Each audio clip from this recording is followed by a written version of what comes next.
Mayor Pro Tem Bullock, Here. Councilman Amador, Present. Councilman Teeter, Here. Councilwoman Carson, Present. Councilman Diaz, Here. Councilman McEldowney, Councilwoman Elliott, Present. Councilman Douglas. Present. Mayor Pro Tem Bullock, you do have a quorum. Okay, thank you. Can I get a motion to excuse Mayor Ford? Second. Okay, I have a motion and a second. All those in favor signify by saying aye. Aye. All those opposed, same sign. Thank you. Okay, Mr. Douglas. Okay, if the audience can please join me for a minute of silence and the Pledge of Allegiance. Tonight, for our minute of silence, we had an employee, a 26-year employee of the city, pass away over the weekend, and we want to remember him and think about him and his family, and think about what a friend of he was to the city and to myself and the other council members. That's all I can say right now.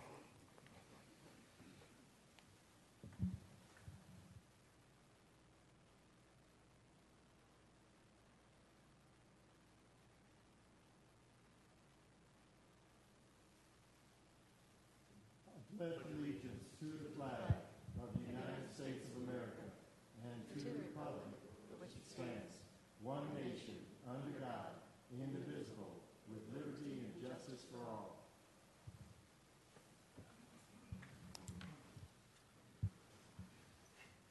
Would staff please pass the microphone for audience to introduce themselves? Good afternoon. My name is Leonard Newson. My name is Ron Mell. I'm with Dominium Development.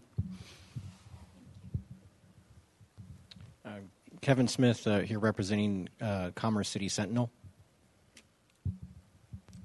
Jeannie Nuanez King. Scott Rose.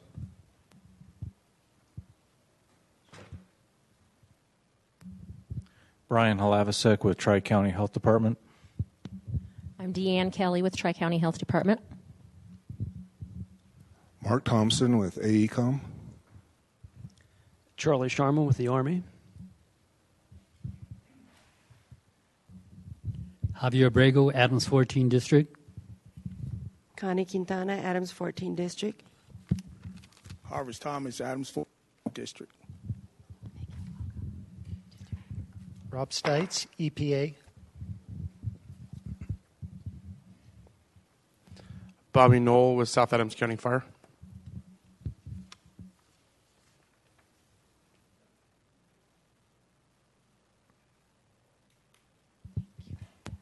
Aaron Mooney with Cultivando, the nonprofit formerly known as Community Enterprise. Glenn Batista, Parks, Recreation, and Golf. Murray Joss, Public Citizen. Roberta Ober, Army. Susan Newton, Colorado Department of Public Health and Environment.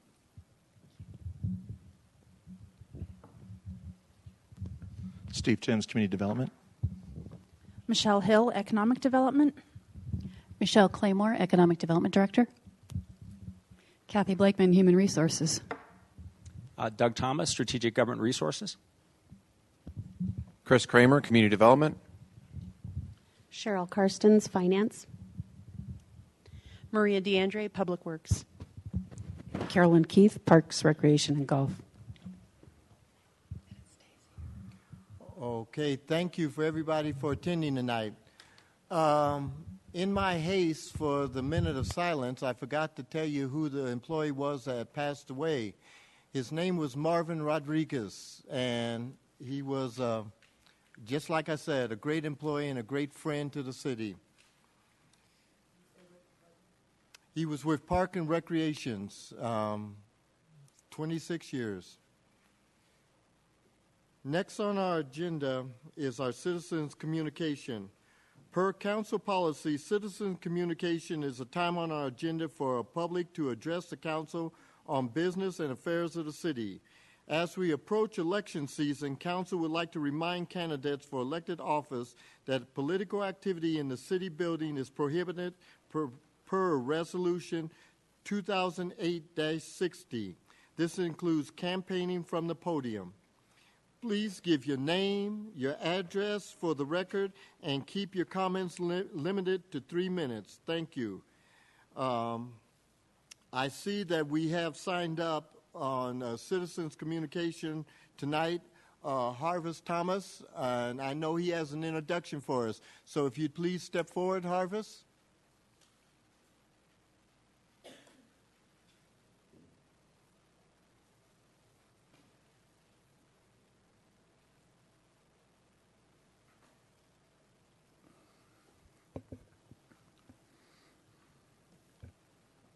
Thank you, Mayor Pro Tem. I think it's on for you. Thank you, Mayor Pro Tem, City Council.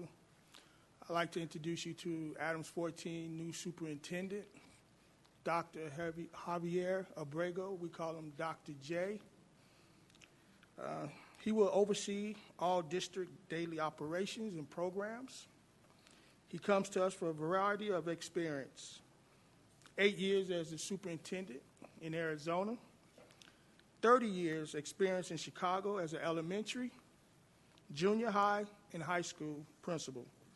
Also as a director of elementary education in Chicago. He is credited with turning around Monesia Unified School District in Arizona.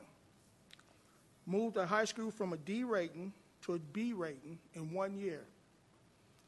The next year, he helped move the high school to an A rating and did so with the elementary school too. He's known as a highly effective leader in curriculum and instruction. He received a specialized training in principal leadership, professional development, and curriculum framework developed in implementation of success. He's a member of the State and National Administration Association and works in partnership with the State and National School Boards Association. Dr. J earned a bachelor's in arts and Spanish, educational specialist degree in curriculum instruction, a master of science in secondary administration, a master in science in Spanish and physical education. He also earns a PhD in education leadership. Ladies and gentlemen, I would like to welcome our Superintendent of Adams 14, Dr. J.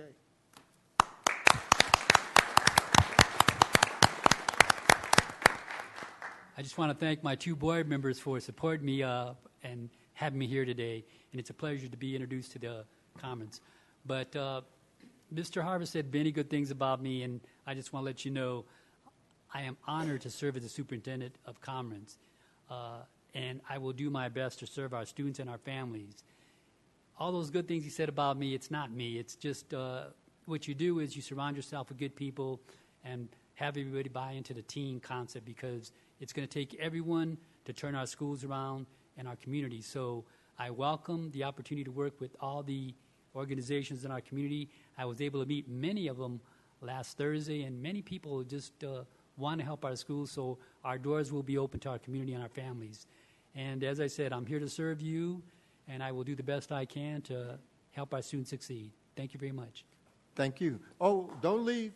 We have council people that would like to congratulate you and thank you. Ms. Carson. Well, thank you for coming tonight. Hello, Connie. Hello, Harvest. We met Thursday night, but I do want to say welcome, and that we are here to be a support for you. We would love to build that working partnership to where we had open communication. So just call on us when you need us, and maybe we can see each other on quarterly and have those meetings to get those updates. But no, we all wish you the greatest success, and we thank each and every one of you for the time and effort you put into our children. So thank you. Thank you very much. Appreciate it. Okay. Mr. Amador. Well, thank you, Dr. J. I'd just like to say welcome. I'm a product of Adams 14, grew up here, and welcome you to the community. And also, as JD did say, the council is here to help support in your needs and desires and wherever that may take you. So thank you. Good. And I just want to say, when I was walking around the district, I met so many alumni, and they're really helping our schools. Year one, I have alumni that came back as principals, all the different departments. So our schools are doing something right. Okay. Yes. Anyone else? Okay. Ms. Elliott? Thank you, Mayor Pro Tem. Great to see you this evening. I had the pleasure of meeting you on Thursday night as well, and I too am a product of Adams 14 schools as well. I look forward to a strong partnership with our district. Can't reiterate enough with my colleagues that we are really here to help in any capacity that we are able to. So I look forward to our partnership in the future. Thank you. And once again, I want to reemphasize that I'm here to support our schools and work with everyone, because all those things that Harvard said, it wasn't me. It was bringing everyone together to help our students. So thank you very much. Councilman Douglas. Dr. J, thank you very much for being here. I met you earlier, and also when you were a candidate, and thanks for your success making to this, being superintendent. And I have attended many school board meetings in the past. I continue to be there as well here going into the future. So welcome to Commerce City. Thank you. Thank you very much. Okay, I would also like to welcome you and thank you for coming, and the selection, I think it's a good selection that the school board did. With 27J, we meet maybe 3 times a year. Yeah, the 5th Monday of, okay, well, when there's a 5th Tuesday, we have a meeting with them, and we discuss what's going on in 27J and their school board, our school board, the superintendent and everything. We have dinner and everything. And I think it's something that we should start with 14, where we get to a solution before we even have any kind of problem. So if you can get with the school board and talk with them and see what kind of time that they can set up, we would love to sit down as a council, and we're here to help, because more hands make the job a lot easier. And I agree. I think we should be proactive, because if we do that, you know, we're way ahead of the game. But our doors are always open, and we will definitely schedule those meetings with you. Okay. Thank you. Thank you.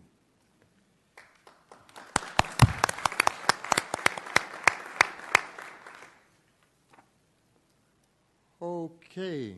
Is there anyone else that didn't get a chance to sign up that would like to come up for citizens communication tonight? Seeing none, our next agenda item is the consent agenda. The consent agenda includes items that are routine, procedural, informational, self-explanatory, and non-controversial. They are presented to the council for a single motion and vote.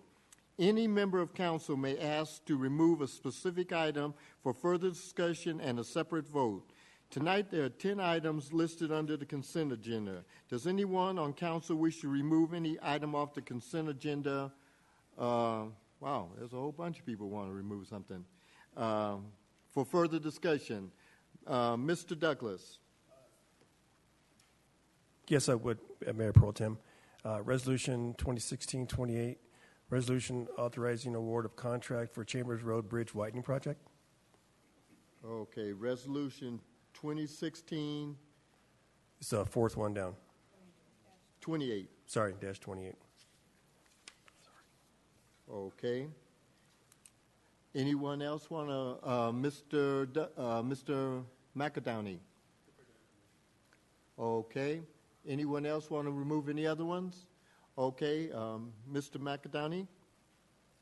I would move to approve the consent agenda as amended. Mr. Teeter? Second. I have a motion and a second to approve the consent agenda. Would the city attorney please read the titles? Thank you, Mayor Pro Tem. Ordinance 2104, an ordinance amending the 2016 budget of the City of Commerce City, Colorado by the recognition of the State of Colorado Peace Officer Standards and Training post-grant funds in the amount of $15,000 for the support of law enforcement training backfill and the authorization of the expenditure thereof. Ordinance 2105, an ordinance amending the 2016 budget of the City of Commerce City, Colorado by the recognition of the Colorado Department of Transportation grant in the amount of $28,000 for DUI enforcement efforts and the authorization of the expenditure thereof. Ordinance 2106, an ordinance amending the 2016 budget of the City of Commerce City, Colorado by the recognition of the Tony Gramsos Youth Services Supplemental Grant Funds in the amount of $79,119 for the support of youth marijuana use prevention program and the authorization of the expenditure thereof. Resolution 2016-34, resolution authorizing award of contract for East 72nd Avenue Improvements Project. Resolution 2016-86, resolution authorizing award of contract for 2016 Mill and Overlay and 120th and Buckley Intersection Project. Resolution 2016-97, resolution appointing members to designated boards and commissions of Commerce City. Resolution 2016-98, resolution authorizing execution of intergovernmental agreement by and between City of Commerce City and the Regional Transportation District. Resolution 2016-99, a resolution authorizing the assignment to the Colorado Housing Finance Authority of a private activity bond allocation of the City of Commerce City pursuant to the Colorado Private Activity Bond Ceiling Allocation Act. Resolution 2016-101, resolution approving economic development business incentives for McLean's Food Service, Inc. Okay, we've had a motion and a second. The titles have been read. Were roll call vote.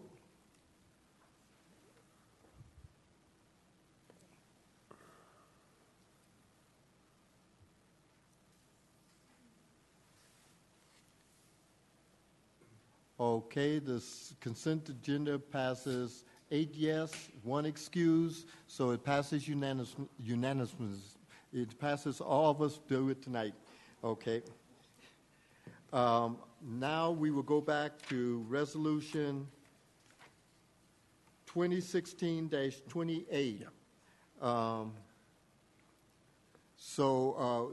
I guess you have an explanation why you wanted to pull this off the consent agenda, Mr. Douglas? Yes. I know we have the staff memo. Back in last year, October 26, 2015, Atkins, North America, did analysis for 3 different choices in that corridor. One was Cavalier bridge hanging off a Cavalier sidewalk hanging off the bridge. One was bridge widening, and the other one was a standalone pedestrian bridge. And through Atkins finding, price-wise, the Cavalier sidewalk was around $66,000. The widening of the bridge was like $59,000. Prefabricated bridge was like $73,000. This went out to bid, and it ended up coming back quite a bit, $607,000. And then it was restructured and looked at as far as what the city could do to offset some of that cost. And I do thank Marie's team for looking at that and seeing exactly how that would work by fine-tuning those different things that make up the project. But I'm still really look at our future in that corridor, and I think a prefab pedestrian bridge would be the best option. I know I'm not an expert in this, and we had experts look at this going with this way. I just like to have an explanation as far as what is this bridge going to look like, because that is not in the details as it was back in October 26. I think that for me, I would like to know if this bridge is going to be, as far as a widening project, what this is going to look like. And I don't have an example of that. I do have an example last year in October, very detailed as far as the structure, the metal decking to concrete, the connections, barrier, railing, removal of the wing walls, excavation, shoring, structural backfill, lagging, all those different elements to make up this construction was conveyed back then. But coming forward tonight, it shows 3 different options, but it doesn't give any more detail than that. At this time, I would ask, is there more detail that we could see?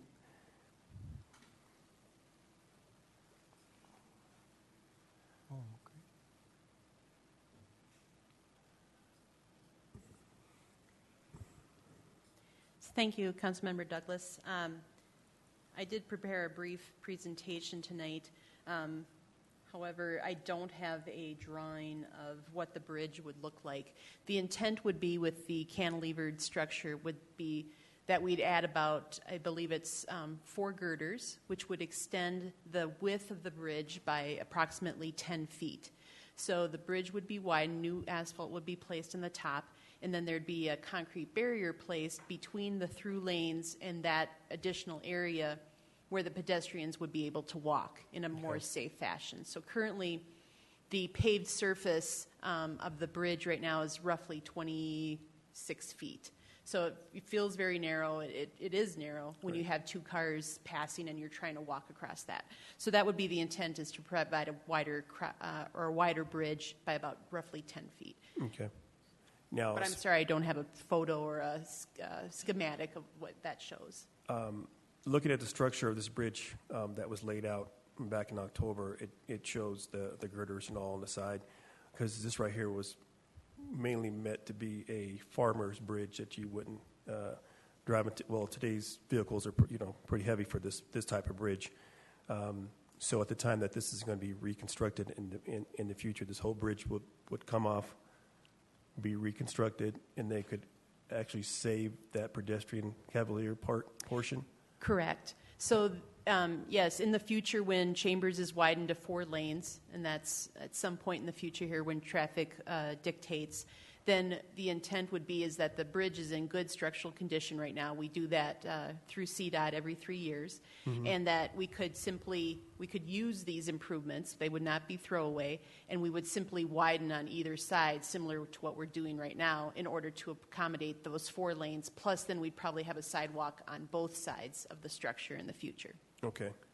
I know tonight we're asking to, it's a shortfall of $183,000 with a total cost of $416,000, correct? Correct. Now, do you feel if it was, I'm just asking here, would you feel that standalone bridge would be more than the $416,000? Currently, yes. Based on our analysis, we do feel that it would be slightly more. We have not redesigned it. We did get a price for redesigning the standalone structure of about $75,000. So when you compare the two, when you add that additional design costs, and just looking at the total, they are very close. The standalone bridge, because we have not designed it yet, does have a higher contingency. So we're saying that they're really very close in cost. So then our recommendation from staff would be, because the bridge widening would not be throwaway, and that people would generally maybe tend to use it more because it's right on the path, the most direct path between the shopping center, the corner there, and then going to the north, and that the construction completion is shorter, we're recommending the bridge widening. That's our reasoning. And this recommendation was that from Atkins as well? Yes. Okay. Because I know, like I said, back in October, Atkins had the structure costs a lot different than what we have right now. Yeah, and in the technical paper, those were just comparing the bridge elements at that time. That wasn't the entire project. They were just trying to get a very apples-to-apples comparison, which was why it's smaller than the overall project estimate. Okay. I was going to ask if we could maybe look at getting a bid for the prefab pedestrian bridge. If that's an option right now, I just really think that corridor is a great segue for especially our future growth boundary, and then what's going to happen in that area, that standalone bridge, would really complement that corridor, especially for our bike trails. So I would ask council if it's okay if we table this and look at getting a bid for a prefab pedestrian bridge. Okay. Before we get to that, we have some other council people. Mr. McAdowney? I'm going to actually move that we approve this post haste. I first requested this project going on 3 and change almost 4 years ago due to pedestrian concerns with the increasing volumes in this corridor at a corner that I know you're all too familiar with in terms of your place of employment, and you see the daily increases in traffic, and I can only assume that you also see I can't even count the number of instances of close calls I've seen when I drive that corridor with kids walking in that corridor. I'm not okay waiting for the perfect solution. There are times when good enough is the right thing to do. I think staff has done everything in their power to try and make this thing happen, and unfortunately it didn't happen in the original time frame when we first approved this budget item. For us to take any delay right now that would risk this November deliverable, I don't think is okay. I'm not okay, especially looking at a potential delay past what is effectively the majority of the school year and the number of instances of safety that we would risk if we don't get this done. I think a standalone bridge is a beautiful concept. That was actually an original proposal by some of the citizens in the community that came to me and came to all of us requesting that we solve this problem. I think staff has done a lot of work to determine that right now that's not the best approach.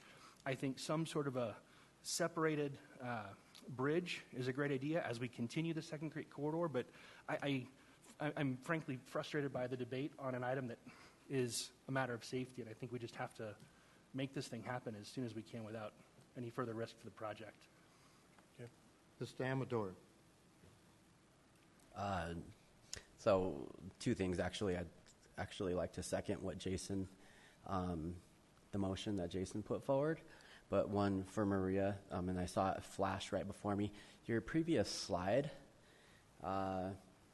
when we talk about design and engineering fees, previous designing and engineering new, talk to me a little bit about this previous. Is this the $39,000 for the original bridge design, and then the $75,000 when we say new? I mean, this flashed so quick in front of me, I just didn't have a chance to understand what this means. And so if the way that I interpret this right now, and I could be wrong, is that we have an original design fee, and then we have a revised design fee. Can you talk to me a little bit about that? And then where I'm going is, how does that impact if we delay and redesign? So that's where I'm going. Certainly. Yes, so I apologize for flashing by that so quickly. So the design engineering previous, that first line there, $39,528, we've already expended that. That's the proposal that's before you tonight for the design or the construction contract that's before you tonight. So we've designed that widening of the existing bridge, so we've expended those costs. The design engineering new would be to design the standalone bridge. So if we wanted to pursue that option, then it would be an additional $75,000 beyond the $39,000 we've already expended. Thank you for the clarification, and I understand the impact. Okay. Now, what we have here is 2 separate. One person wants to send it back for a prefab bridge, and one person says the safety concern is now is the time that they're looking at. Mayor Pro Tem. You second. If we can clarify, there was one motion that was seconded and not another motion that was seconded. So Okay. the So motion on the there was- table is the motion to approve. If anybody wanted to make another motion, that would be appropriate potentially. Okay, yeah, they would have to make. Depending, yeah. Well, Robert, I did make a motion. I made a motion to council to go with the prefab bridge first. With respect, I'd have to defer to the chair if that was a motion, but it was not seconded. It was not made in the form of a motion. It was a request of interest. It wasn't a specific motion. And I'm Yeah, not I trying didn't to get it as with a the motion debate. either. I thought it was just something you were asking council for consensus. Do you want to make a motion? Yes, I'll put in a motion I'd like to make a motion that we relook at the standalone bridge. And I understand the concern about now, and this won't be built in November, will be built in April 2017. We waited 3 years to wait a short more period of time. To me, is very important because this is a future of our city. Okay. We have a motion. Do we have a second? Your motion dies for lack of... I was going to say, Mr. Douglas, don't misconstrue this. I'm only going to give you the second so that you can go to a vote, just out of respect for you. Okay. We have a motion and a second. Okay. We do the amended motion first, right? Mr. Pollant. We would do Just Mr. give me a Douglas' moment. motion It seems to be a first. motion to table. I'm trying to determine how this would work. But yes, you would vote on that first. Okay. And then if that motion fails, we go back to the previous motion.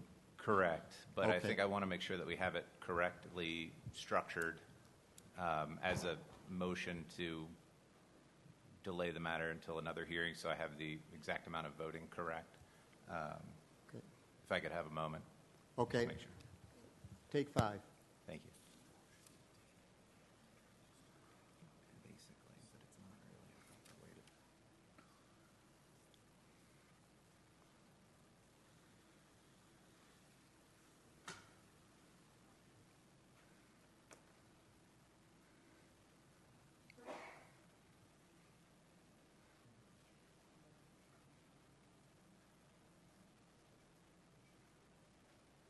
I think we could let the motion proceed as it is, and then treat it as a motion to table to a later meeting, or to continue to a later meeting with the direction to staff included. So, Mr. Mayor, acceptable. I'm looking at you because I heard what you said, but I didn't quite understand it. All I thought we would do is vote on Mr. Douglas's motion, and if it doesn't pass, then we vote on the first motion to expend the money right now on the resolution. That is correct, if I might. Mr. Sheasley was simply trying to clarify what he understood Mr. Douglas's motion to be, which was essentially a motion to postpone to a later date action on this resolution, along with direction to staff to rebid a separate standalone bridge. Okay. So that's Mr. Douglas's motion, as we've restated it, supported by Councilwoman Carson. Okay.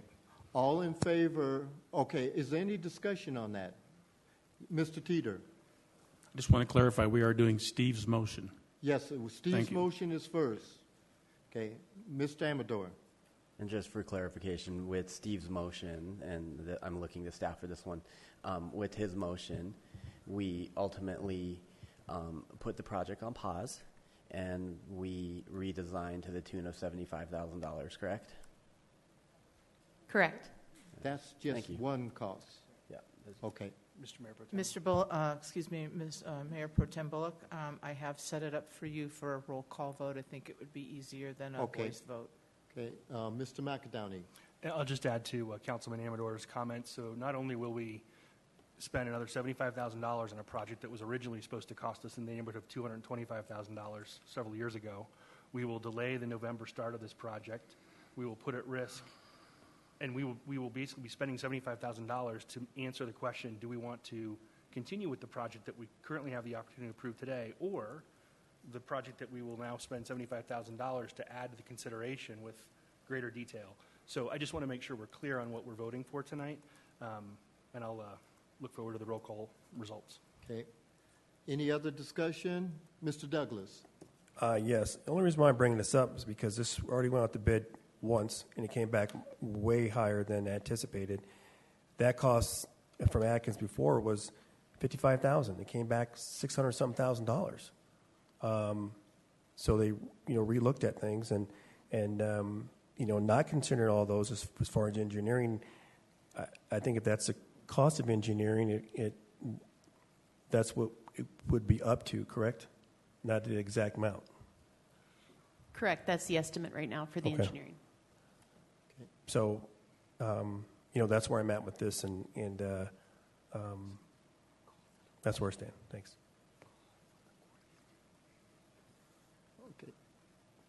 Okay. Any other comments? Okay. We're going to take a roll call vote on Mr. Douglas's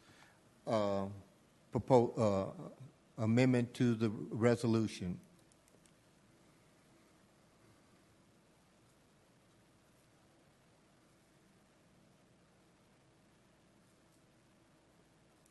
Okay.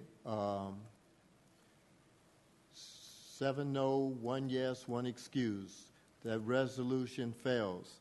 Now we will vote on the original resolution, which is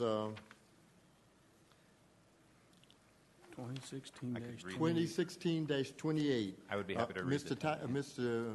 Attorney, would you please read the title? Thank you, Mayor Pro Tem. Resolution 2016-28, resolution authorizing award of contract for Chambers Road Bridge widening project. I can do this with a roll call vote, correct? Correct. All those in favor? Are you going to do it with a roll call? Voice vote. You can do this with a voice vote. Okay. All those in favor signify by saying aye. Aye. All those opposed, same sign. Nay. Okay. 7 yes, 1 no. It passes. So resolution 216-28 passes, and we will begin building the bridge. Next on the agenda is a public hearing. A public hearing for zoning ordinance Z937-16. I'm opening the public hearing, and I invite staff to come forward and give a presentation.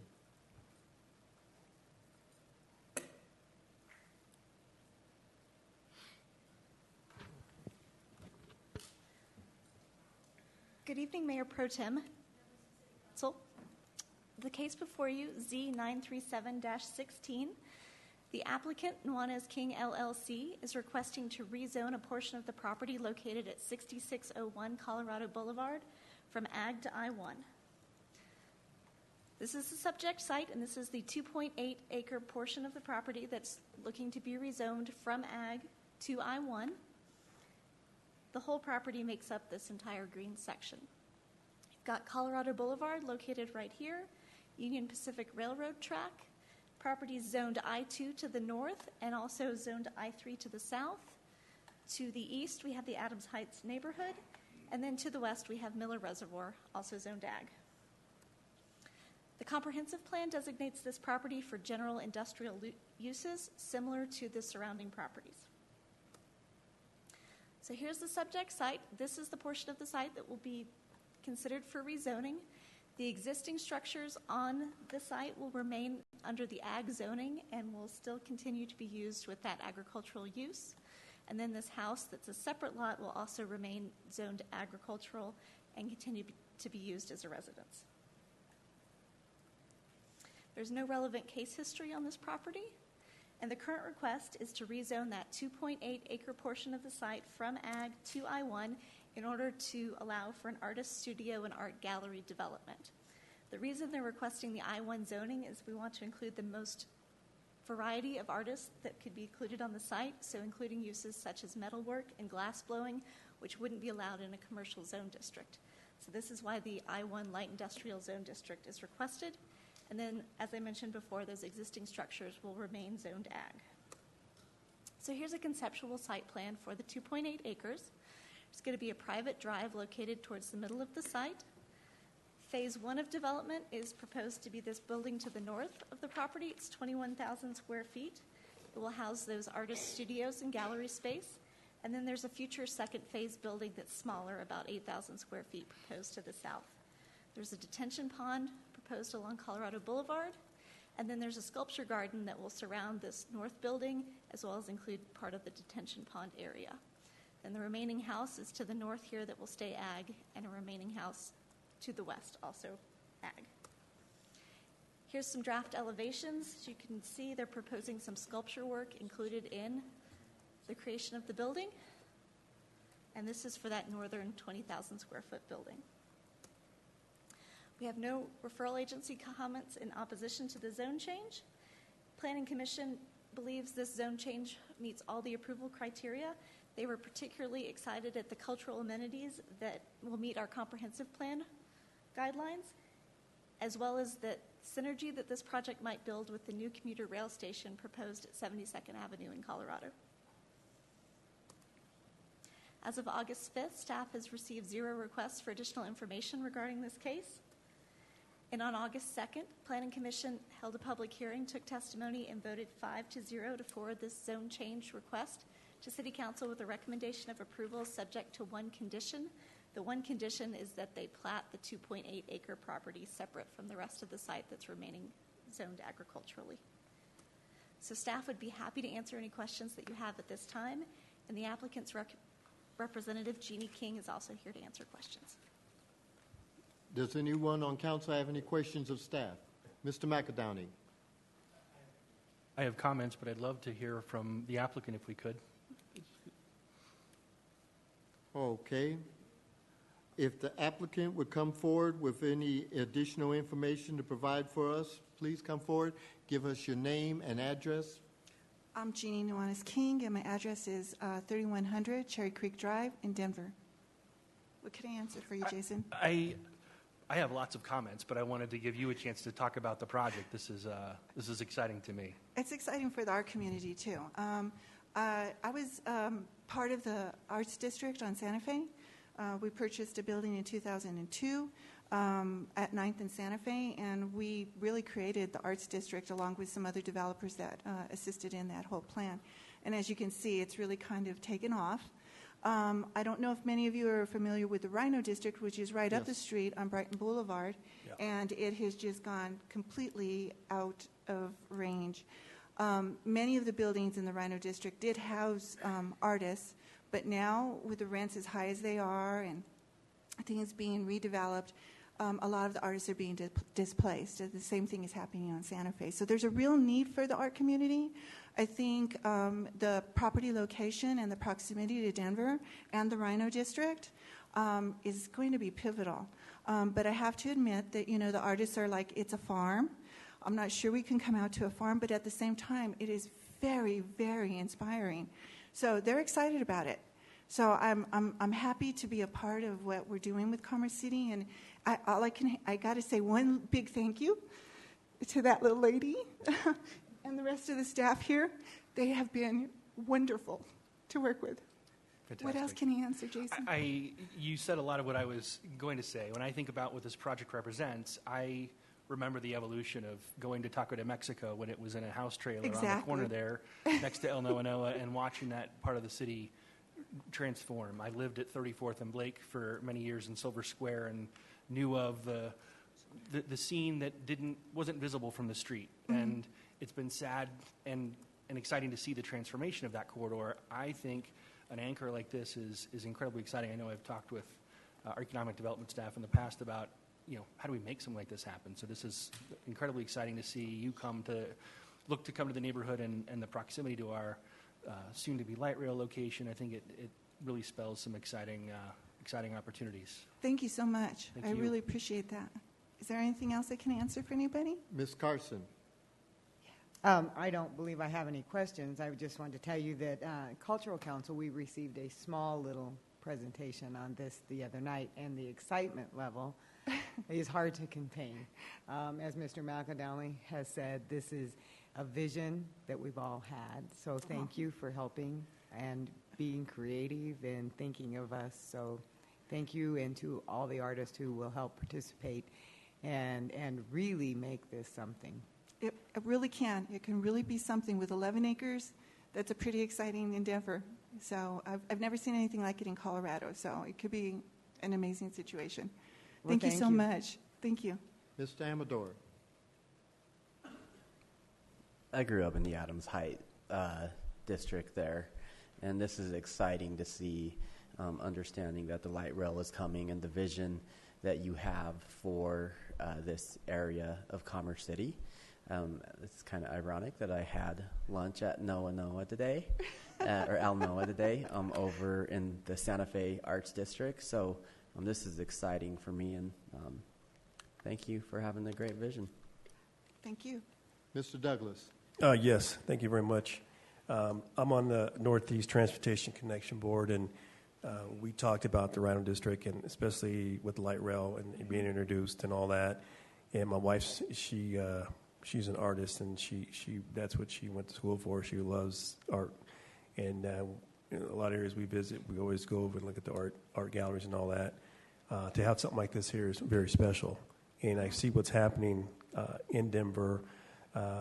In what it's sparked. You got that area down there where the rail district is, and it's just unbelievable how, by having this there, made other things possible as well. Of course, also has brought in a lot of folks who are in the same realm and made the value, very high. So it really, coming to artists, that wasn't affordable. So it pushed a lot of them out. So to have a new area for them to, I call it the playground. This is spectacular. So, well, thank you very much. Thank you. Thank you very much. Ms. Elliott. Thank you, Mayor Pro Tem. I also sit on the Cultural Council with my colleague, Ms. Carson, and we've had this vision for several years of where can we house our local artists and actually artists outside of the proximity of the city, Denver metro area. And so it was just ironic that we had our meeting just last week and talked about this. And in the back of my head, I'm thinking, if you build it, they will come. That's how I feel. And I there hope is that's demand. right. There is demand. So I just have to tell you, your enthusiasm is contagious, and I'm very excited to see what we can do together and build this up to something huge. So thank you so much.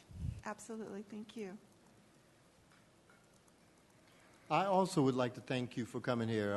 We've discussed on this council numerous times how the artists are being displaced all over the metro area because of high rents, because of warehouse space being taken over and used to grow marijuana and everything, that every place that they have gone, they've been pushed out of. Well, I am hoping and praying that when they get here, they stay here, and this cultivates a whole artist role on Colorado Boulevard, that we have artists of all types, shapes, and they come in from all over the world to do their work because they will have an incubator here to perform. And that's what artists do. They perform, and they perform in all different types of matter. So I expect to see it sometime in the future, trapeze artists and everything out there, because whatever they can do, if they have the space to do it, they will cultivate it. And we'll be the synergy of the metro area for artists, and it can only get better from there. So thank you so much for you coming to Commerce City. Thank you. Thank you. Thank you very much, and your staff. You're very, very supportive staff. Thank you. Thank you. I'm going to ask if anyone else in the audience would like to come forward and speak on this matter. Come on. I see you out there. Okay, seeing none, I'm going to close the public hearing.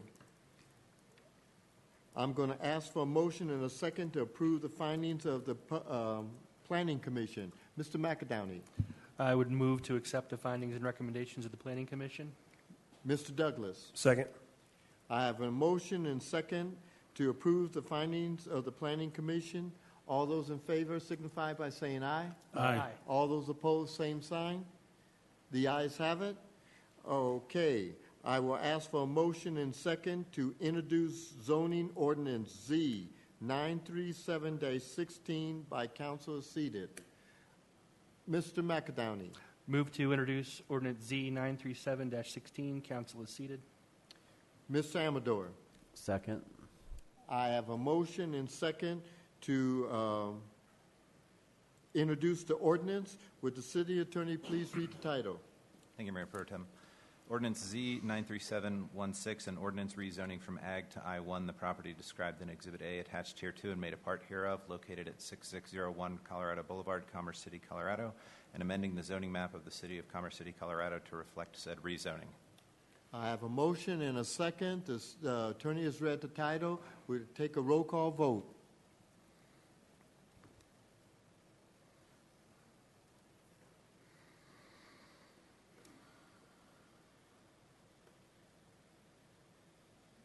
It is passed unanimously.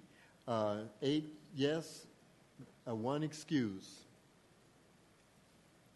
Our next 2 public hearings are asked to be continued. The Planning Commission continued the matter of Resolution 2016-94 till September 6th. Can I get a motion to continue the public hearing on the resolution until September 19th on council? Mr. Douglas? Is there going to be any discussion? Can we add some? You have discussion after the motion Okay. in a second. All right, a motion to Okay, continue Mr. this. McAdowney? Okay. I would second. Okay, I have a motion and a second. Any discussion? Mr. Douglas? Yes. The question I have on this transportation terminal, what exactly how this is going to fold out as far as the vehicles and the trailers and all those? Will those be licensed here in Commerce City? Mr. Douglas, until it comes before us, it's quasi-judicial, so we can't receive any information before the Planning Commission sends it to us. Okay. So All right. basically, we cannot ask anything about it because we don't know anything about it. Okay, I'll hold my Okay. comments. Any other discussion?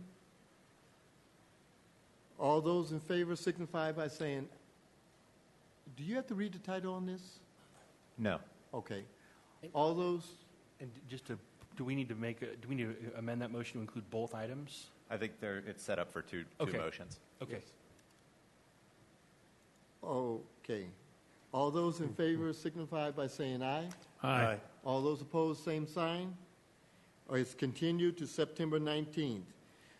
Resolution 2016-95 is the same thing. The public hearing with the Planning Commission is interrelated with the first matter. So can I get a motion to continue this to September 19th? Mr. McAdowney. So moved. Mr. Teeter. Second. I have a motion and a second. All those in favor signify by saying aye. Aye. All those opposed, same sign. Okay. Let's move on. Okay, ordinance on first reading. Ordinance 2012. Can I get a motion for 21-12? Mr. McAdowney. Move to introduce ordinance 21-12 on first reading. Mr. Diaz. Second. Oh, I think it's Teeter, I'm sorry. Second. I didn't think that sounded like him. I have a motion and a second. Any discussion? And Mayor Pro Tem, you may want to ask if there's anyone in the audience if they wish to address the council on this item. Okay, is there anyone in the audience who would like to address the council on ordinance 21-12? Seeing none, I have a motion and a second. Would the city attorney please read the title? Ordinance 2112, an ordinance amending the 2016 budget of the City of Commerce City, Colorado by increasing the budgeted revenues in the general fund by $2,553,900 for recognition of the payment from Adams County as the administrator of the IGA for the Adams County Airport Committee, authorizing the transfer of $1,398,021 to the CIPP fund and authorizing the expenditure thereof. Okay, I've had a motion and a second. The city attorney has read the title. We'll take a roll call vote.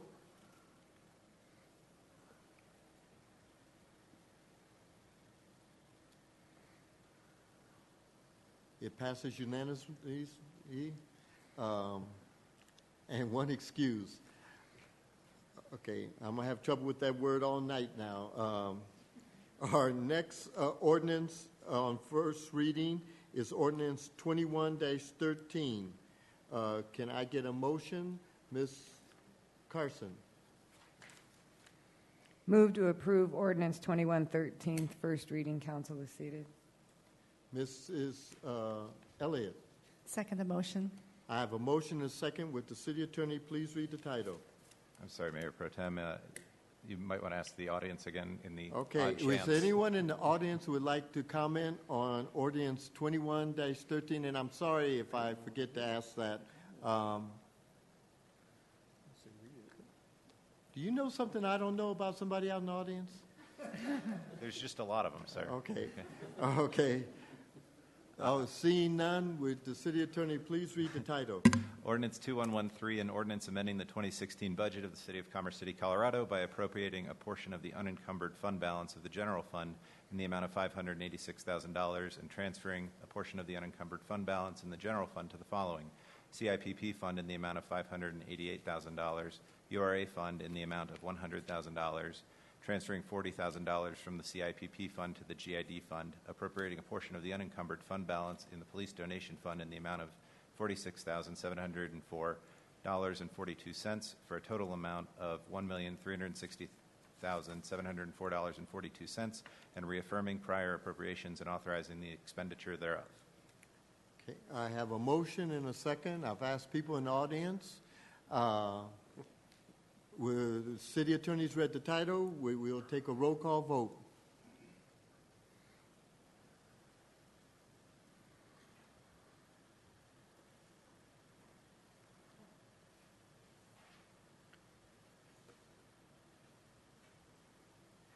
Okay, we have 8 yes, 1 excuse. It passes on first reading.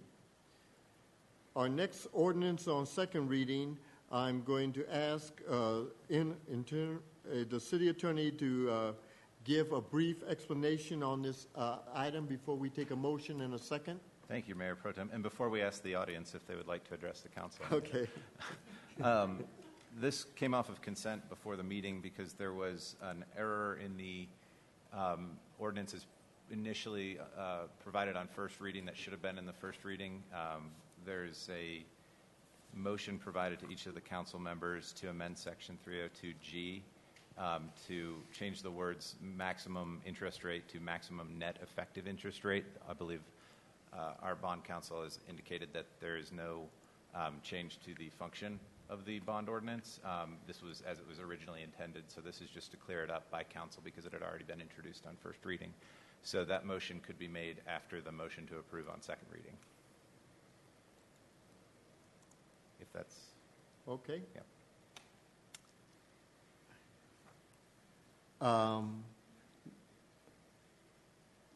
I'm going to ask for a motion on second reading now for the ordinance 2109, and then we will do whatever he said. Okay. What I understand, he said that after we pass this, we'll take a motion on the amendment.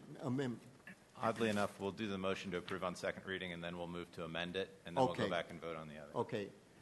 Can I, Mr. Teeter?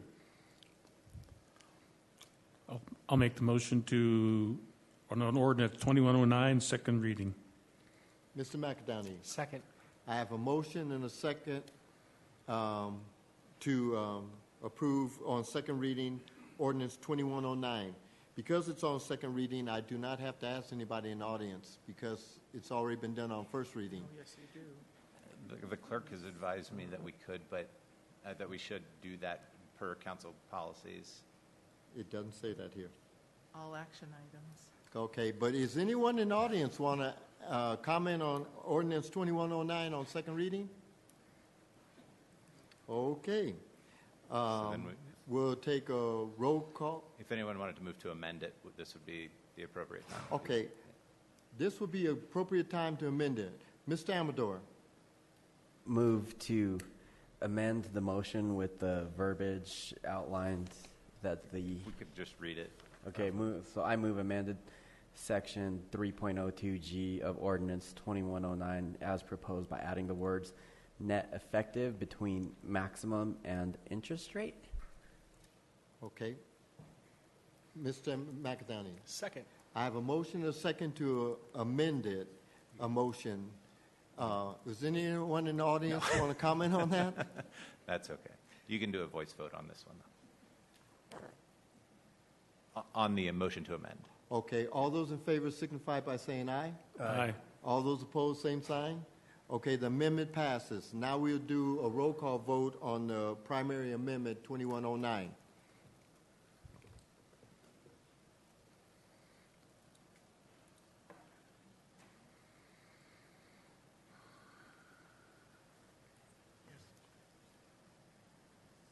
Ordinance, not the amendment. Okay, it's the ordinance that we're voting on, not the amendment. Thank you. Whew. Okay, it passes 8 yes and 1 excuse. Next on our agenda are presentations. Our first presentation of the evening is the 2016 Hill Work Plan update. I invite Michelle Halstead forward to give her presentation. Oh, man, I am losing it. Good evening, Mayor Pro Tem, members of council. I'm just going to give it from here. So tonight, the purpose is to provide you an update on our 2016 work plan activities for the Healthy Eating and Active Living Committee, and then answer any questions and obtain some input on our initial thoughts for the 2017 work plan. Just for background, in 2004, Commerce City was actually identified as a Live Well community, and we did some really great things in partnership with our partners. In 2013, the Live Well Colorado changed their program, and you actually adopted Resolution 2013-36 and made a commitment to implement healthy eating and active living initiatives throughout the city. And became part of what was known as the HEAL campaign. In 2015, we created a HEAL committee to work collaboratively on healthy eating and active living initiatives within Commerce City in a coordinated manner. And in October of 2015, we came back to City Council during a study session and told you about some of the work that we're doing. And we also presented in October our 2016 work plan activities. We have some really great committee members that have worked the last few years to be more collaborative and achieve the outcomes in a manner of the committee. And I'd like to just take a moment to introduce them if I can. From the city side, we have our Parks, Recreation, and Golf Director, Carolyn Keith, our Public Works Director, Maria DeAndre, our planner, Caitlin Long, our Recreation and Wellness Coordinator, Glenn Batista, myself, and then we also have several third-party partners, Community Enterprise, Aaron Mooney, and then Tri-County Health. Brian's here, but Sheila Lynch is our partner. So we started there back in October 2015 and have continued that work since. Since that time, we've actually had several accomplishments. Most exciting was achieving the first community in Colorado to become an elite city within the Live Well framework. You all were recognized by Live Well Colorado earlier this year, and that was really a result of all the documentation we had done over the last year to really show the work that the city had done and City Council had done since 2013 to implement healthy eating and active living initiatives. The city's story is being shared at conferences, on blogs, on earned media outlets. It's a really great story. Mayor Pro Tem Bullock, for example, will be at the Public Health of the Rockies Conference in September to talk about some of the successes we've had with some other cities throughout the state. So that's a great opportunity for us to talk about the things that we're doing. And certainly the capital improvement program that voters approved in 2013 is a large part of that. Other elements of the 2016 work plan we committed to do with you last October was container gardening. One of the things that we found is that that was a way for us to encourage people to grow their own food and to be more environmentally and more healthily minded. We worked with Community Enterprise to launch this pilot program and incorporate container gardening into the weekly curriculum at Los Valientes Community Gardening. That happens every Friday, and we're actually running that pilot curriculum starting next Friday. So I would encourage you to come out and take a look at that.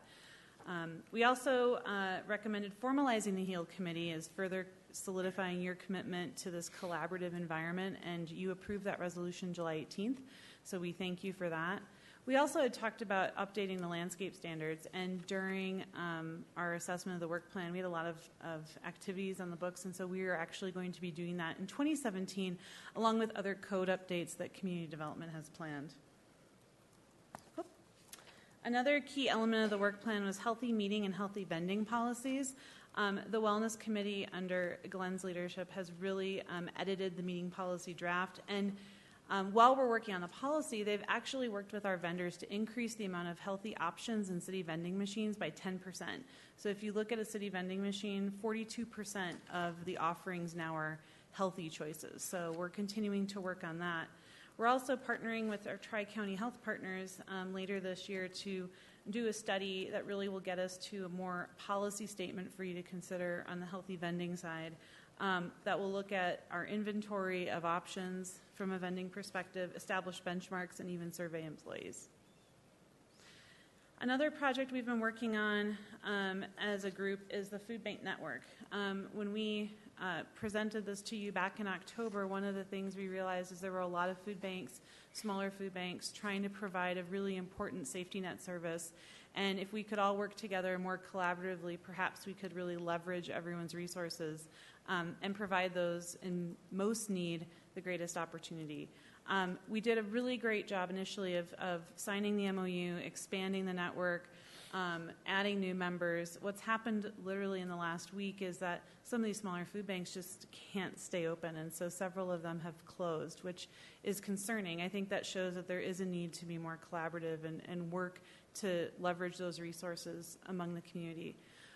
One of the successes we did have is we did secure a partnership with We Don't Waste to actually deliver some very healthy food to a single location, so we hope to continue that with the remaining members of the Food Bank Network. We also tried to create a logo and do some things to improve volunteership and get more people kind of focused on the officialness of this group. So this is a struggle because of the challenges facing these nonprofits, but we're hoping that we can continue to support them as they move forward. The other things we've done on the work plan are more in the built environment. As you may recall, on Tower Road and Highway 2, we are doing some heal areas with edible planting seeds and seeding areas to encourage the use of ped and bicycle facilities on these projects. We're also, from a multimodal connection standpoint, really making those bike and ped connections. The 56th Avenue sidewalk connection to the Sand Creek Regional Trailhead, the East 72nd Avenue Safe Routes to Schools project you just approved today, the Quebec Street sidewalk, and certainly other trail and winding projects are all contributing to building those connections. The GoCo Inspire grant is something that we've also been working on with a variety of partners, and we expect the Phase 2 submission to occur in October of 2016. That's also, again, focused on increasing access to the refuge. And then looking at how do we expand the use of TANF and SNAP dollars for those in our community, again, providing that safety net. Adams County, I think if you recall, has one of the lowest usage rates, and so how do we leverage that more effectively?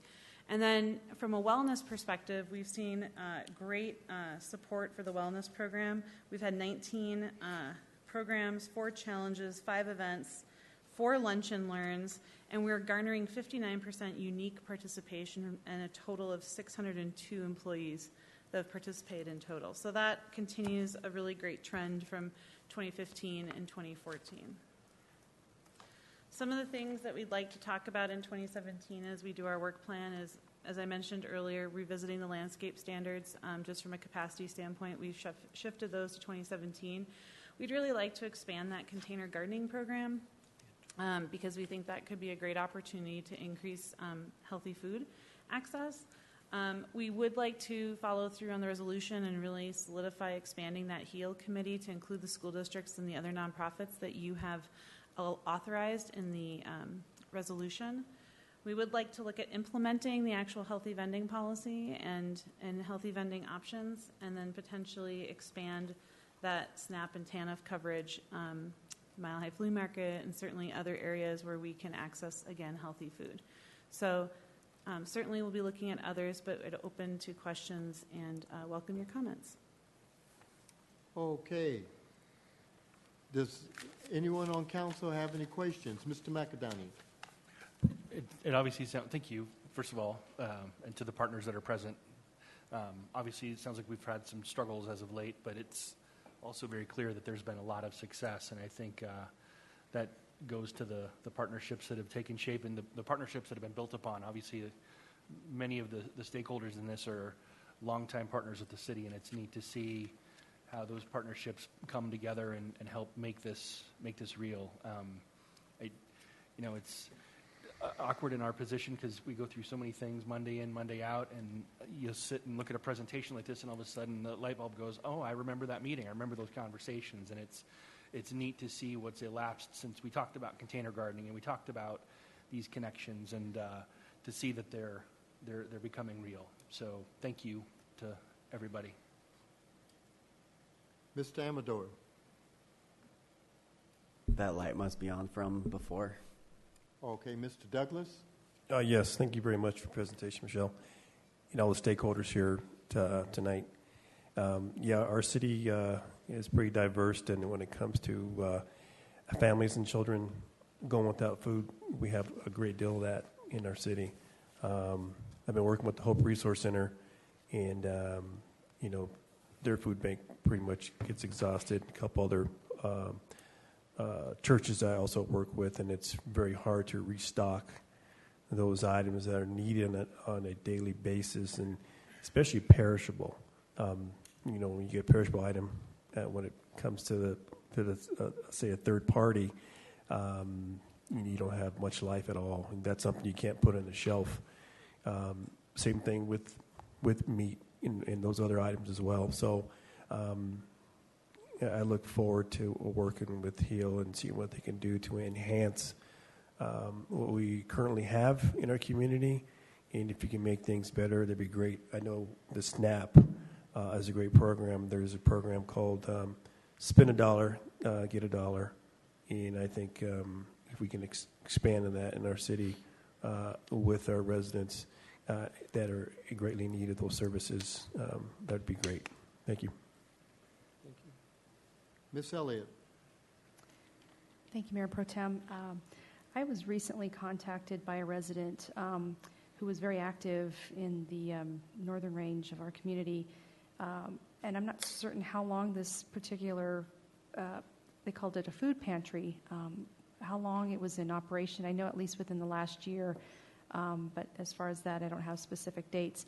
But this was located at the Stewart Middle School, and this just recently closed. This was within the 27J school district parameters. I don't know what their plans were, but I think that's something that we need to definitely reach out to this group, and I can get some contact information because there's definitely a need.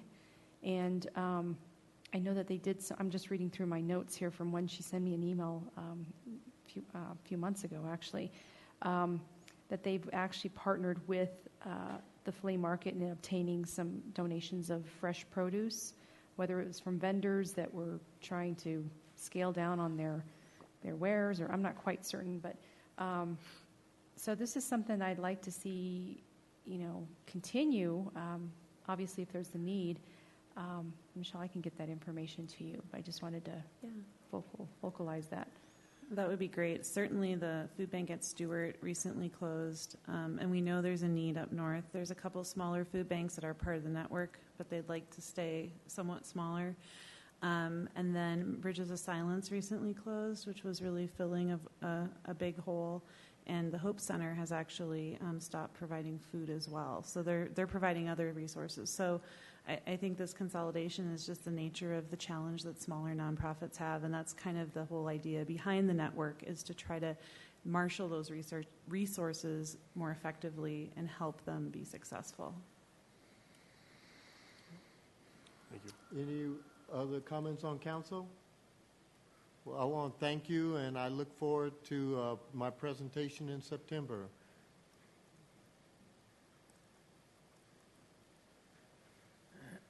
Our next presentation is the Rocky Mountain Arsenal 2015 5-year review.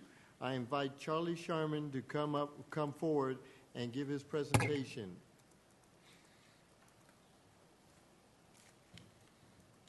Good evening.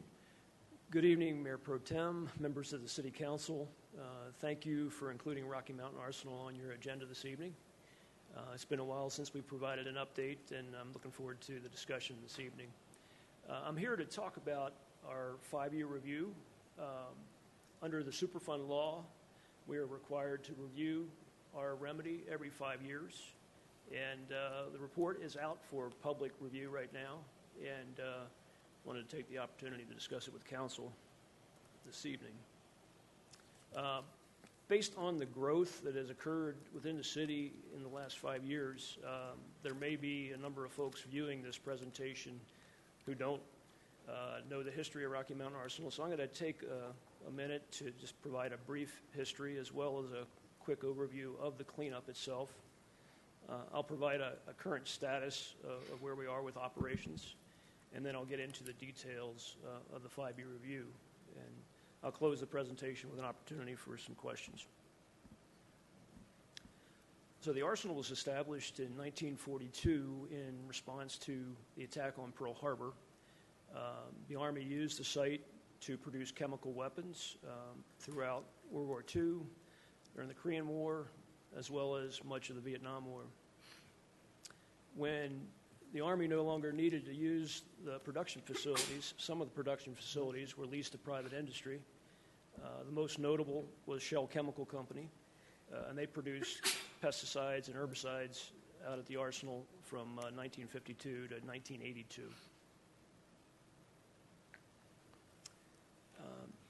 This slide provides a timeline of the cleanup program. Production stopped at the Arsenal in 1982. Shown on this slide in the upper right-hand corner is an aerial view of the former South Plants production area. All those buildings have since been demolished and that area restored. But in 1987, EPA put the Arsenal on the Superfund list. Throughout the 80s and early 90s, concluding in 1995, we conducted a whole series of studies to investigate the contamination, where it was located, what levels existed, and also determine what safe levels would be out there, and then what methods we could use to clean up the site.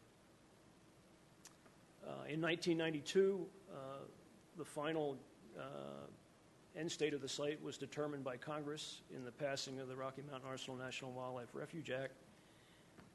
And then in 1995 and 96, we prepared 2 major decision documents. In 1995, our off-post record of decision was finalized, and in 1996, our on-post record of decision was finalized. Both of these documents outline the approach that we were to take in cleaning up the site. The off-post record of decision basically dealt with all the contamination that migrated off the site prior to containment facilities being installed. And then the on-post record of decision dealt with the entire site, production facilities, contamination sites identified throughout the remedial investigation, and everything that was really left on site. Our surface remedy was completed in 2010. We continue to treat groundwater and operate our facilities, but the construction work itself was completed in 2010. A quick overview of the design of the remedy. In the center of this slide is a map of the Arsenal. It's bounded on the north by 96th Avenue, on the south by 56th Avenue, on the east by Buckley Road, on the west by Quebec Parkway, and on the northwest by Highway 2. The green area on the map is all the National Wildlife Refuge property. It's about 15,000 acres that's been transferred to the Fish and Wildlife Service. The yellow area on the map, mostly in the center, is Army property that we currently operate remedy facilities. And then the gold area to the west is the Prairie Gateway, which was sold to Commerce City in 2004. The philosophy behind the remedy was to contain the contamination on site, consolidate contamination across the site into one of 4 containment facilities. In the center of the site, this is the integrated cover system, where we consolidated lower level contamination. The Basin F cover system up here was another area where we consolidated lower level contamination. And then we have 2 hazardous waste landfills where we placed some of the higher level contamination. In addition to the containment facilities, we also, over time, have constructed groundwater treatment facilities to treat contaminated groundwater that originated from sources on site. We had a total of 5. One in the center of the site is the Basin A neck, one at the northwest boundary, one at the north boundary, one off-site along Peoria Street, and there's another that I'll talk about in a little more detail over here in the rail classification yard area. So the overall philosophy is, again, contain contamination on site and then actively treat groundwater. Shown in these pictures, on the lower left is building, one of our headquarters buildings, the main headquarters building being demolished. In the upper right is one of our hazardous waste landfills in operation, where contaminated soil is being brought to that landfill and deposited. In the upper left is one of our groundwater treatment systems. Most of our systems are granular activated carbon filtration. And then in the lower right, after we have finished the surface remedy, the final step was to restore the area to native shortgrass prairie, which fit in with the surrounding refuge.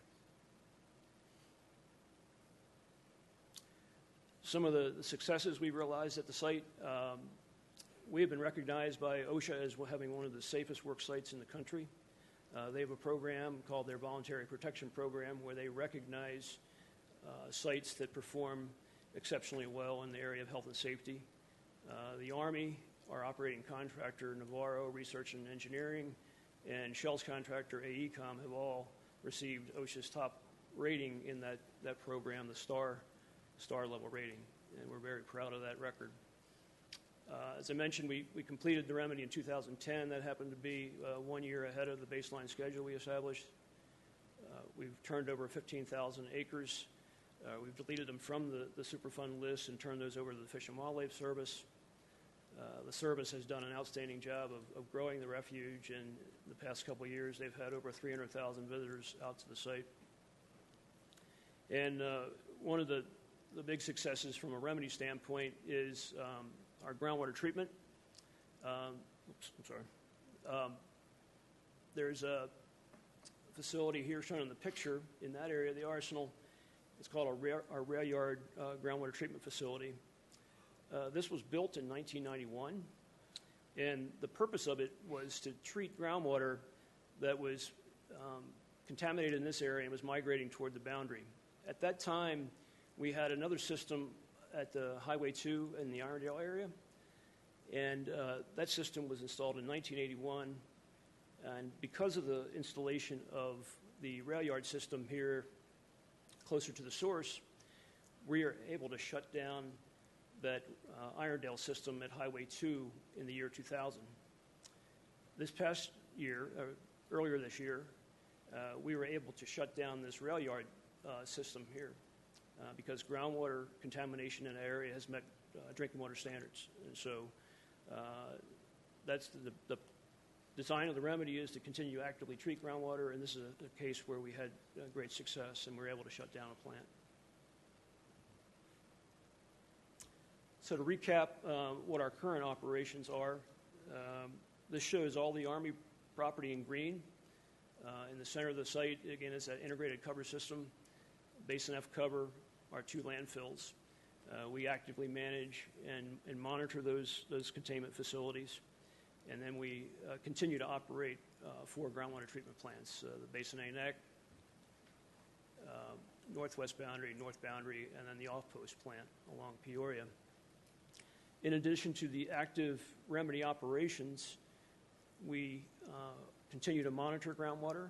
We also monitor land use controls. There's a number of restrictions that continue to exist on the arsenal, such as restriction on groundwater use for potable purposes, restriction on consumption of wildlife, restriction on residential development. And so we actively monitor to make sure those land use controls stay in place.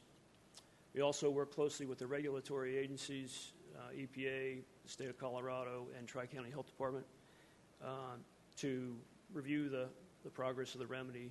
And we prepare annual reports that end up rolling up into this 5-year review, which I'll talk about next.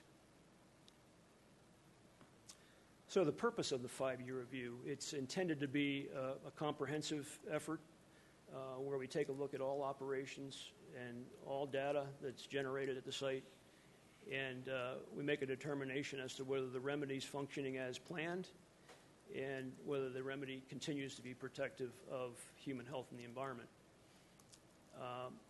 All Superfund sites where waste remains on site are required to go through this 5-year review process. And again, it's very comprehensive. At the Arsenal, the Army has the lead to prepare this report, and we work cooperatively with EPA, Colorado Department of Public Health and Environment, Tri-County Health Department, Shell, and the Fish and Wildlife Service to prepare this report. As far as scope, it's really designed to answer 3 basic questions. Is the remedy functioning as intended? I mentioned the records of the decision that outline the remedy. From there, we went through a design process and came up with design goals for the remedy. And so we need to evaluate whether the remedy is in fact achieving those design goals. Are the assumptions used at the time of the remedy's selection still valid? In the risk assessment process, for example, you make assumptions about what the land will be used for and the type of exposure pathways that could exist. This is a way of going back and reevaluating that to see if, in fact, those are still the conditions of the site. And lastly, has any new information come to light that could call into question the protectiveness of the remedy? And this is an area where you may look at new developments in science, where new health standards could be available, other things that go on at the site that could come to light to show that whether the remedy is potentially not protective. This particular review covers the period 2010 to 2015 and includes these 6 basic components. It includes community involvement. We put out an announcement last spring that we were going to conduct this review, provided an opportunity for folks to identify concerns that could be included in our review process. It includes document review. I mentioned the annual reports that we prepare that summarize our operations. Those are taken a look at one more time. The data that's generated at the site is reviewed. We also conduct site inspections. All that is taken into account in the remedy evaluation. We also include interviews. We identified a dozen community members last spring and conducted interviews to receive their feedback on the cleanup and identify any concerns that they may have. And lastly, the last piece of the review is to make a protectiveness determination, where we identify whether the remedy, in fact, continues to be protective of public health and the environment. A large part of our 5-year process dealt with identifying issues that would need to be followed up on. And traditionally, the identification of issues would focus in on items that either affect the current protectiveness of the remedy or have the potential to affect the long-term protectiveness of the remedy. We've carried that kind of one step further, where in addition to identifying issues that potentially affect protectiveness, we've also identified issues that need follow-up action, and we want to continue to track them. For example, Back in 2010, during that review, we identified 7 issues. 5 of those issues were resolved. 2 of those are being carried forward into this review. One of them deals with a chemical 1,4-dioxane, and the second deals with land use controls. And I will talk a little bit more about those 2 issues a little bit later here in the presentation. With this review done in 2015, we identified 15 issues. None of the issues that we identified affect the current protectiveness of the remedy. 7 of the 15 don't impact the current or the future protectiveness of the remedy, but we have added them to the list for tracking purposes. These are actions that we want to follow up on and don't want to lose focus of those. 8 of the 15 issues we identified as having a higher priority because they potentially could affect the protectiveness of the remedy in the future. And these issues are highlighted in yellow on the upcoming slides, and I'm going to focus more of my time on those issues just because of their more significance and potentially affecting the future protectiveness. We have grouped our issues into 3 categories. The first deals with groundwater and surface water. The second will deal with our soil covers, and the third is kind of a other category where it's a mixture of a number of different issues. So the first dealing with groundwater and surface water, the first issue there deals with the chemical dieldrin. It's a pesticide that's detected at our northwest boundary, shown in red on this slide. One of the things that we continue to do is look at the advancements in technology. This particular chemical has a very low health standard, 2 parts per trillion, which is very, very low. Unfortunately, we can't even see that low. 5 years ago, we could only see about 50 parts per trillion. Now we can see 13 parts per trillion. And so technology's improved, and we're getting closer to that 2 part per trillion health standard. But as we improved the technology, we found that where it was once less than 50, there were some areas where now we were picking it up at 13. And so one of those areas was around the northwest boundary. In the effluent of our treatment plant, we identified dieldrin between the 13 and 50 level. And so we tweaked the operation of that facility, and now for the past several quarters, we've been able to meet where the effluent doesn't exceed 13 parts per trillion, where during the initial change, we had it between 13 and 50.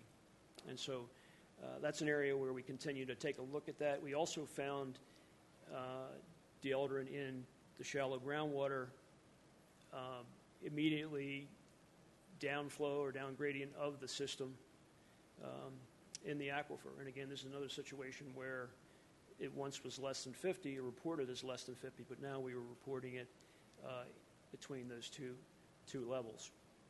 So we have some follow-up work to do there to do some additional groundwater monitoring to determine where dieldrin could exceed that new detection level of 13 parts per trillion.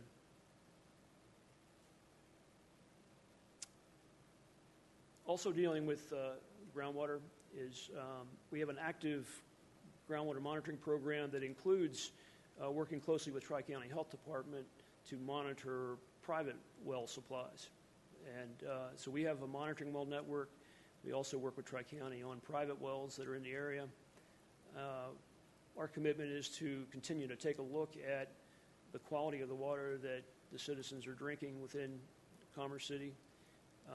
One of the aspects of the remedy was to provide connections to the South Adams County Water and Sanitation District supply system for those that wanted to be hooked up to that system, for those that wanted to continue to stay on their own private well.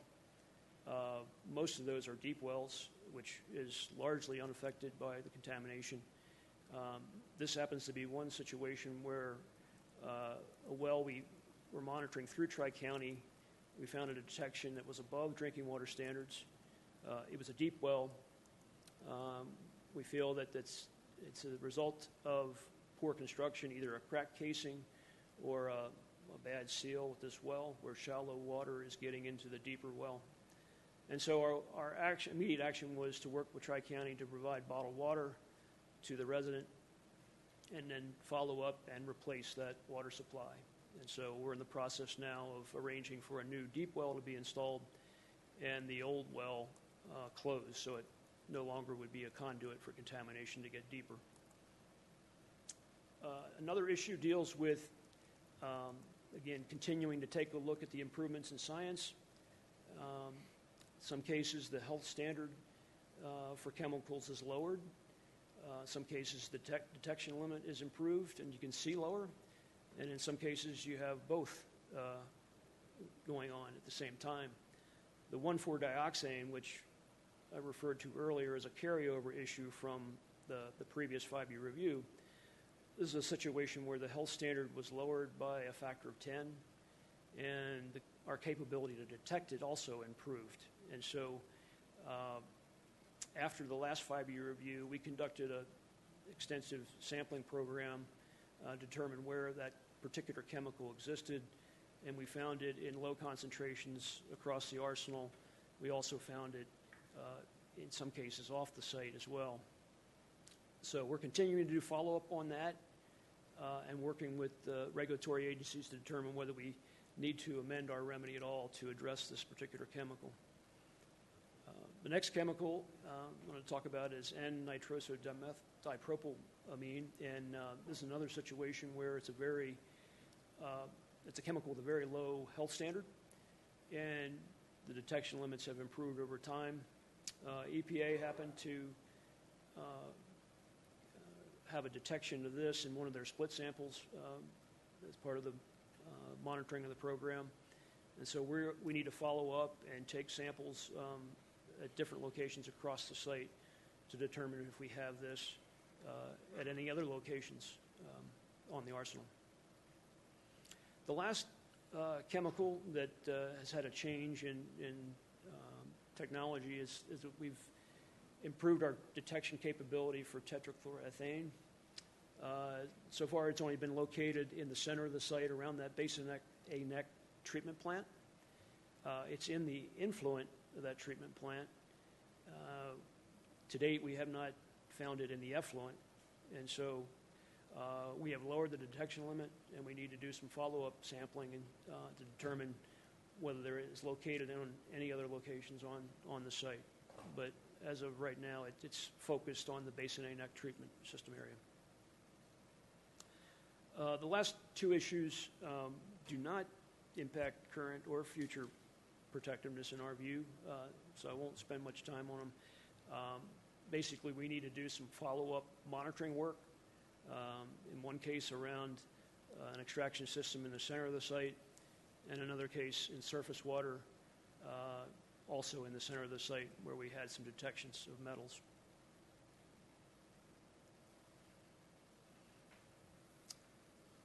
I am going to shift gears here a little bit. We're going to be talking about now the cover systems, issues related to the cover systems. I'm going to skip over this slide and really focus on the next one initially. I'll come back to these issues so we won't lose sight of those. But the first two did not impact protectiveness. This issue, we feel, has the potential to impact protectiveness. And it deals with percolation through one of our cover systems. Shown on this slide is the map of the arsenal. The center of the site is our integrated cover system. And it gets its name because there are 5 different sites that were covered with the same type of design. We have the south plants, line basins, Basin A, Army trenches, and shell trenches. All these sites received a soil cover as part of the remedy with a very similar design. The design of that cover is kind of shown to the right, where we have 4 feet of soil cover. We either have fabric or a pea gravel layer that serves as a capillary barrier to break the water flow. And we also have 16 to 18 inches of crushed concrete that serves as a barrier for burrowing animals to dig into the waste. That's the basic design of that entire cover system. Our goal with these covers is to minimize percolation, and we have established a criteria of not having more than 1.3 millimeters of water percolate through the cover into the waste. Again, the goal is to keep water from going into the waste and potentially carrying that in the groundwater toward the boundary. 1.3 millimeters a year is a very aggressive standard to meet. And so the way we measure whether we have percolation is that the dots on this map, we have what we call pan lysimeters. And there's this cross-section here shows the concept behind them is that we have a collection pan below the entire cover system that I just described. The collection pan is roughly 1,500 square feet. And so it would collect any percolation that goes through the cover system and route it to a sump where we could pump it out and measure how much percolation we received. For the size of the pans that we use, it equates to 48 gallons a year. And so if we collect 48 gallons of percolation of water in the sump throughout a year period, that exceeds the standard. So one of the sites, the Shell Trenches area, really beginning, it started back in 2013 in September when we had that excessive moisture. That was followed up by a fairly wet spring in 2014 and another wet spring in 2015. And so last year, we exceeded the standard, that 1.3 millimeters a year standard for percolation at the Shell Trenches area. So last year, we initiated some investigations to try to determine exactly why the cause for that increased percolation. At the time, there's a total of 15 lysimeters in this entire ICS area, the Integrated Cover System area. None of the other lysimeters had excessive percolation. Now, after the close of the 5-year review period, one additional lysimeter did exceed the standard, but the other 11 that exist in this area and then the 5 that exist at Basin F have little to no percolation in them. So the rest of the cover system is performing quite well. The Shell Trenches, and then now we're adding to that investigation lysimeter 4. We're going to try to determine why we're getting greater percolation in those locations than we are anywhere else on the cover. So the follow-up work after the 5-year review will be to continue to investigate that issue. The other two issues that were on the previous slide I want to touch on briefly. Again, they don't impact the protectiveness of the remedy, but they are issues we are following up on. In the northern part of the Army trenches cover, we have identified some very small, we're calling them sinkholes, but they're not you can imagine the ones that are swallowing up Volkswagens and things like that. These are pretty small. They're generally in the range of a cubic foot. And so we identified a number of them and not exactly sure the cause of them at this point. For some of the larger ones, we've already gone out and filled them. The smaller ones we're continuing to monitor to see if they change. In some cases, they've been filled in by the surrounding soil around the hole. The other issue on the previous slide deals with groundwater, and the goal is to keep groundwater elevations, and specifically under the Shell Trenches, Army trenches, and lime basins, those particular areas where waste was disposed of in the ground, where trenches were dug and waste was disposed, we're trying to keep the groundwater elevation below that waste level. And if we do that, then the chance for migration of contamination away from that site is minimized. Before the September 2013, we were making good progress. In some cases, we achieved that standard of that goal of having the groundwater elevation below the waist. The wet years, the last 2 wet springs, and then that September 13 flood event, groundwater elevations in many cases have risen 6 to 10 feet. And so we are still seeing the effects of that, but we expect the groundwater elevations in those areas to go down over time. The last category of issues, it's kind of a catch-all. It just didn't fit into the other 2 categories. The first series of issues I want to talk about deal with land use controls. And the first item also was an issue that was identified in the previous 5-year review, and that is the city's Prairie Gateway Plan Unit Development identifies some potential uses for the site that would be inconsistent with land use restrictions that we have out at the Arsenal. We've been working with Chris Kramer from the city staff to monitor that, and the city's fully aware of that potential inconsistency. The plan going forward was to revise the PUD at some point, or there is that potential that the controls could be changed in the future. So we're going to continue to monitor that until one of those 2 things takes place. The next item deals with one of the sites out at the Arsenal. It's on the refuge, actually, where there was previously excavated lake sediments. So we had sediments from the lakes that had contamination. They were deposited south of the lakes. Many of those sediments were excavated and placed into the landfill. Some of those that were at depth were not excavated, and instead a restriction on digging in that area was put in place. We had some signs around that area that indicated that the area was closed. Those signs were removed in advance of a prescribed burn that was going on, and they have not been replaced, and so we need to replace those signs.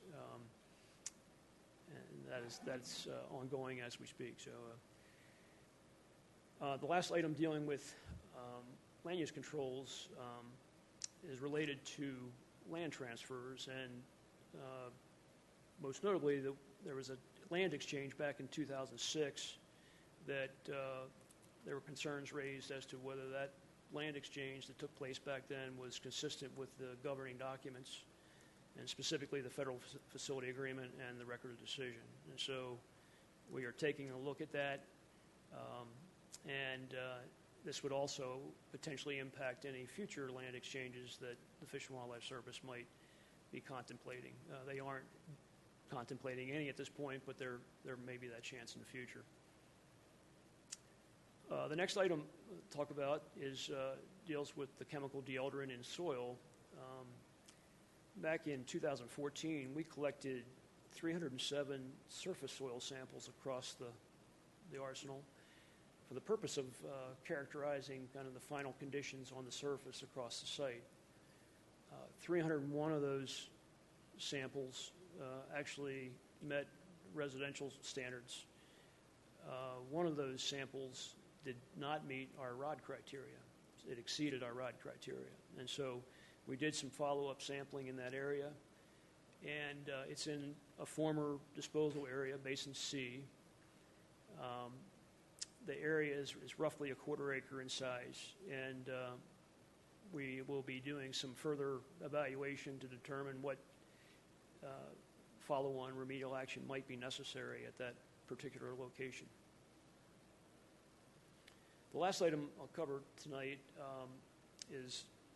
deals with the biota monitoring program. And as part of our Record of Decision, there was a program identified where we would follow up and do some sampling and analysis on 2 species of birds, starlings and kestrels.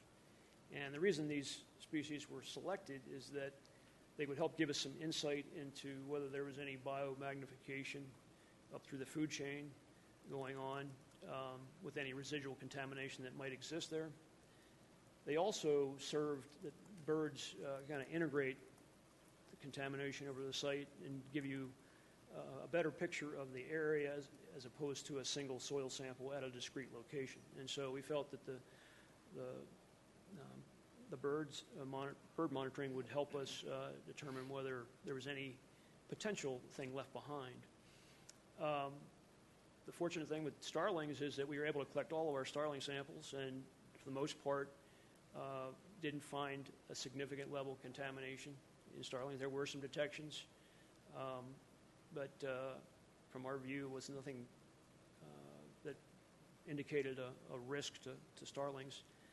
Kestrels, on the other hand, we were only able to collect about 70% of the samples, and there were detections in kestrel eggs that were still being discussed with the agencies as to whether they were significantly high enough to represent a risk. And so, since we were not able to complete this program, we've carried it as an issue, and we'll need to do some follow-on work in order to close that biota monitoring program out. The unfortunate thing with kestrels is that they were not always occupying the boxes that we were putting up, and you can't force them to go where they don't want to go. And so we were not able to collect all the samples that we had scheduled to do. So to close this program out, we may end up selecting a different species to monitor. We may end up doing some soil sampling in the areas where we had detections in the kestrel eggs. There may be a number of different things we can do to close this issue out, but that still has to be addressed.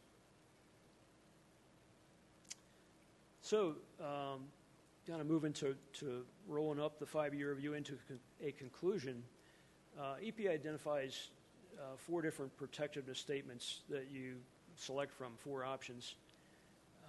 The first is that the remedy is not protective unless some type of follow-up action is taken.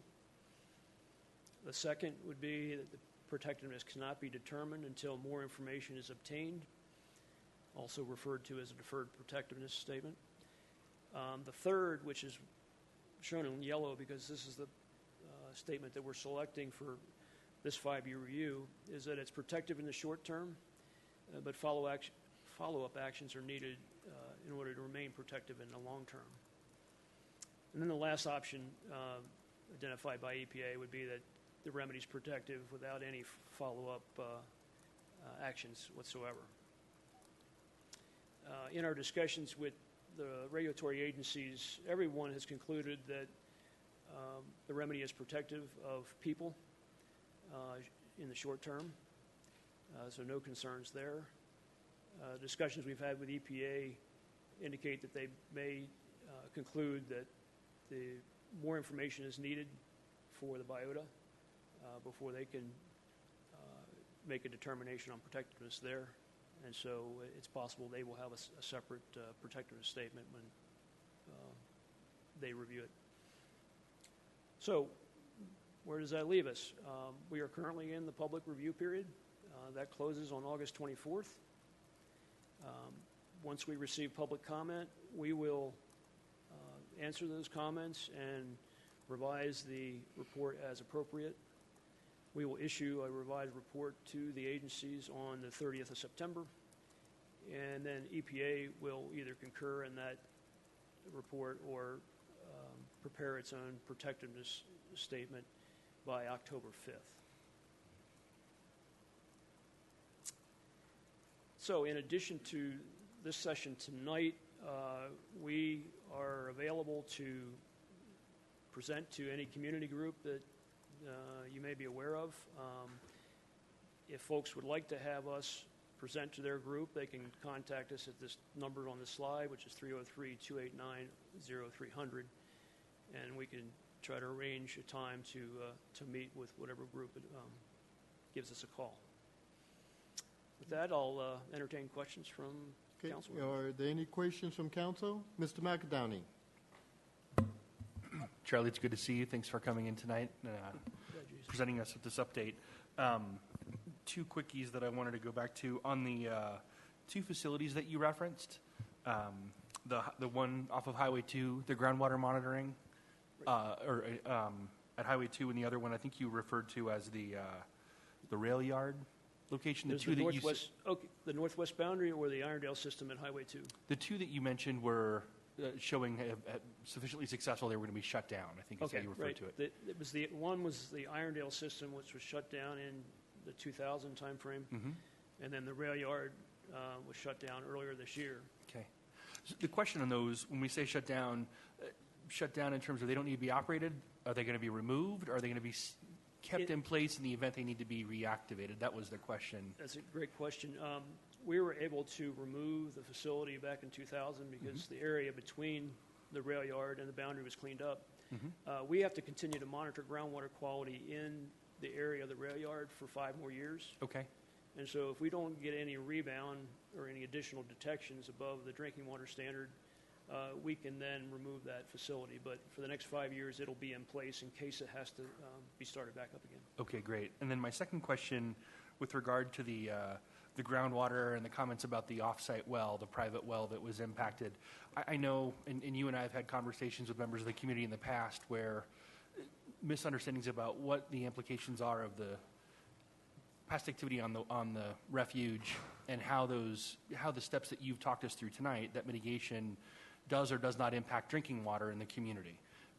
You mentioned the work that you do with South Adams and examples of folks who you've taken off of private wells to connect to South Adams. Can you just speak a little bit for folks who are not as familiar with the background on this, the demarc in my mind, that separation between what South Adams is putting through pipes to homes versus water that is being treated or touched on the refuge, because they're not connected in that regard, right? I mean, in terms of our drinking water that's coming through the tap at home. South Adams, and I'm a little uncomfortable speaking for them, but I'll give you a summary of what I know about their system. Is they have a combination of a surface water supply and groundwater supply, and their groundwater supply wells are generally west and a little bit northwest of the arsenal, largely unaffected by our contamination today. Back in the 80s, along the western side of the arsenal, that contamination did impact some of the South Adams County supply wells, but that's no longer the case. And so I should mention, as part of the remedy, we negotiated with the Denver Water Board with South Adams County to provide them 4,000 feet of additional water supply, and that's largely surface water. And that's been since the late 90s since they've incorporated that. Right. But and in that late 90s, we ended up hooking up residents who wanted to be hooked up to that South Adams County water supply. And whereas the folks that wanted to remain on wells, and most of them are deep wells, that is largely unaffected by the contamination. Our contamination is really in the shallow aquifer, and we don't see folks using that shallow aquifer for drinking purposes. At one time there were, but today, and Tri-County can speak in more detail about it, but we don't see people using that shallow aquifer for drinking purposes anymore. Right. And I think the other piece of the remediation was the partnership on the Klein Halo water treatment plant as an additional measure of solidifying the water supply here in the community. So when people hear drinking water and they hear the updates that we heard tonight, I just want to make sure folks understand the difference. And so would it be fair to recommend folks contact this number with any questions in that regard, or to contact South Adams? Where would you recommend folks? Well, if they're on South Adams County today, probably I would refer them to South Adams County directly if they have questions about that. Tri-County Health Department is another great resource. Absolutely. For general questions about the contamination, or where it is, where it isn't, and how it may be impacting their particular water supply if they are on a well. Right. They've have a long history of working with us and determining where contamination was and whether it potentially could impact the private well use. The good news is our plumes off the site have shrunk in size considerably, and so the area where we have contamination continuing to be above drinking water standards, there isn't anybody in that area that is on shallow drinking water. And then the wells that are deep in that area that are used for drinking water supply, we're actively monitoring to make sure we don't have a situation like this happen where you have bad construction and shallow contamination gets deeper. Yep. Hey, thank you. I appreciate that added detail. You bet. Ms. Carson? Well, thank you for coming in your presentation, and Jason's touching on where I wanted to go with this. Because not all of us can speak in the terms you can. So to put people at ease, South Adams, do they test for these contaminants that you have identified? Or does Denver Water test for these contaminants? I'm not completely familiar with the number of contaminants they test for. As a municipal water supply, I think they are required to test for a number of chemicals to certify that the supply meets drinking water standards. But I'm not exactly familiar. The thing about South Adams County is that they don't rely upon groundwater that is impacted by our contamination any longer. And so the area where we continue to have contamination from our site is to the north and northwest, and they don't have production wells in those areas. And so the production wells that I'm aware of for them is along the western side of the arsenal. And that water is piped through the Klein treatment facility, so it is treated, and expect to remove all the contaminants that may be coming from other sources as part of that. But I'm not familiar exactly what they test for.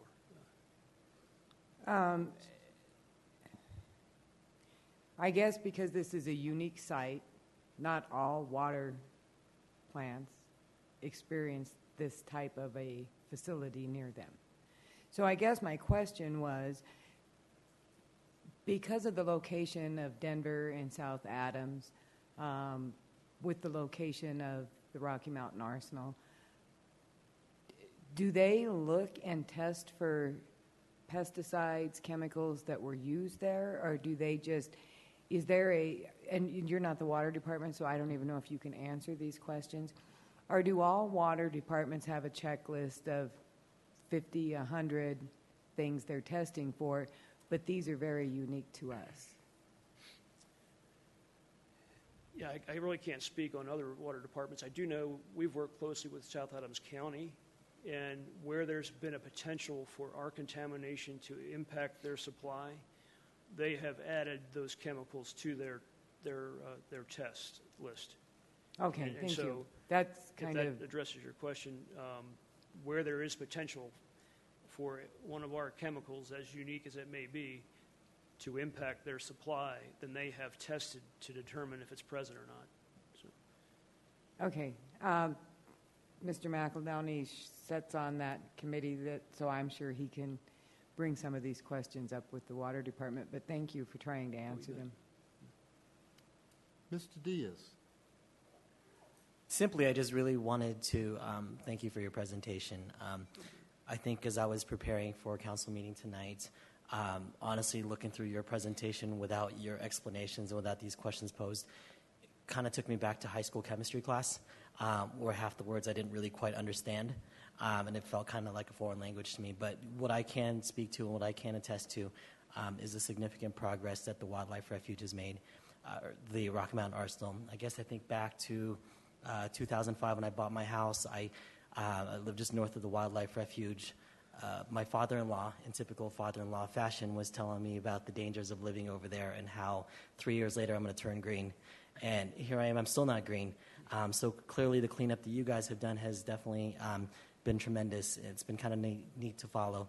My sister was in town from LA last week, and so she and took my family, not my family, but my mom and dad, and my nieces and nephews over to the Wildlife Refuge and saw all the buffaloes there. And again, it's just such a beautiful sight now. I've seen all the old pictures from before. And so, again, thank you for this. I really appreciated learning more about this. And thank you for your clarifications on half these words that I did not quite understand from the very beginning. Thank you. Most certainly.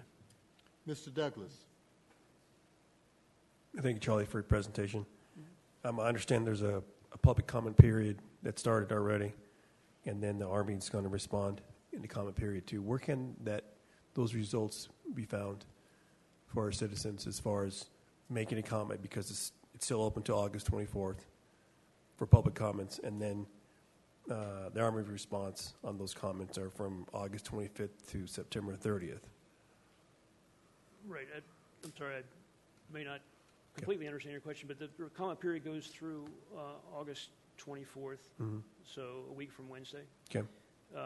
And then we have to go through the comments that are provided and provide responses to those comments and determine whether there's any impact on the report and revise the report accordingly. In some cases, we may need to revise it to make it more clear. And then we submit that to EPA for their either acceptance or they make a separate determination themselves. Now, the Army, is that the Army Corps of Engineers that's the comments are made to, or? The Army Corps of Engineers conducts the 5-year reviews at other sites. Because we are one of the largest within the Army, and we have the staff to conduct the review. We conduct the review for our site, and then we work with the State Health Department and Tri-County Health and EPA to revise it and address comments. Okay. So, and then once the comment period ends, and where can citizens find what was commented on the final outcome? I'm sorry. Report. Your final report was. Will you come back and do this final report, or is that something we can find online? Yes, we will. We put the draft report on our website. Okay. And so once we take into account public comment and respond to public comment, that'll be incorporated into the report, and then the final report will also be published on our website. In addition, that's the report we submit to EPA for their either concurrence or separate protectiveness determination. All right. Since that comment period is still open, they can go to Rocky Mountain Arsenal website, and there they can. Is there a page there they can make reference to the comments as far as submitting one? It's on our website, which is www.rma.army.mil. Okay. And to be honest with you, I don't know the link on there, but it is on our website, and they can download it and review it. Okay. Well, I appreciate that. Thanks. There's also information on where to submit comments. So you can submit them via email. You can submit them by regular mail to us. Okay. Thanks, Charlie. I want to also thank you. Are there any other comments from any of the other council? Okay. I want to also thank you for coming in this 5-year review. Since being on the RAB for the length of time I was on it, and in the record of decision saying any new technology that would come forward in the present would be used to detect anything, the better the technology, the better the detection. And it seems like it's working, so we went from 50 parts per trillion, now we're down to 13 parts per trillion where you can detect. And it just goes to show that as it kind of reminds me of doping. That's why they keep the athletes' supply for 12 years, because as new technology comes afoot, they can go back and look at those blood and urine samples and detect things that they weren't able to detect in 2008 or 2012. And that's the same way we are with the detection of the different chemicals in the water. It's become so much more sophisticated that you're detecting at better levels. And I wanted to thank you, and I wanted to also mention to council, when you look at his presentation and you go to fact sheet, at the bottom of the fact sheet there is it shows where you can go to find the 15-year draft review, www.rma.army.mil. So if anybody wants to go in and comment on the 5-year comment, or get the draft review after it's been commented on by the Army, that's where you can go back to. But thank you so much for your presentation, Charlie. Is there any other questions from council for Mr. Sharman? Thank you. And thank you again for having me.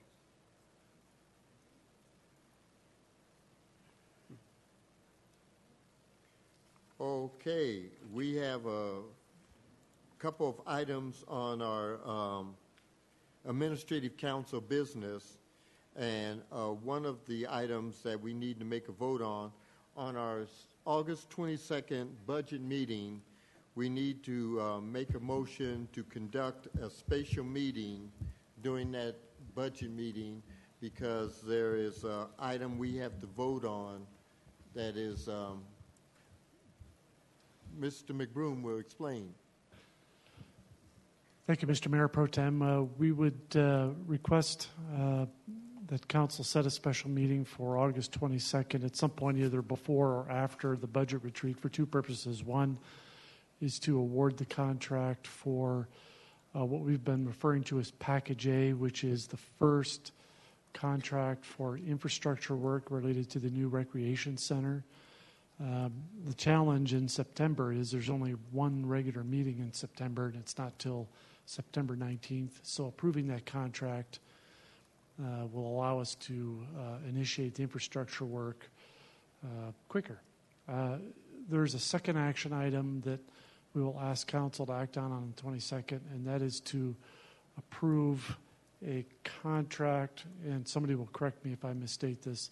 We are part of a partnership with other agencies to study transportation issues in the I-270 corridor and the service streets, Vasquez, in that area.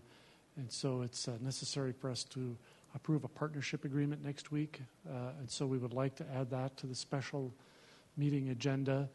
Two options. One is to do the special meeting. If council doesn't have any objection to scheduling the special meeting, one option is to do it right at 3 o'clock at the front end of the budget retreat. I think the special meeting would only take 5 or 10 minutes, or do it at the end of the budget retreat. The only obstacle to doing it at 3 o'clock is if everybody's not able to be there at 3 o'clock. We would just need to make sure we had enough for a quorum at 3 o'clock.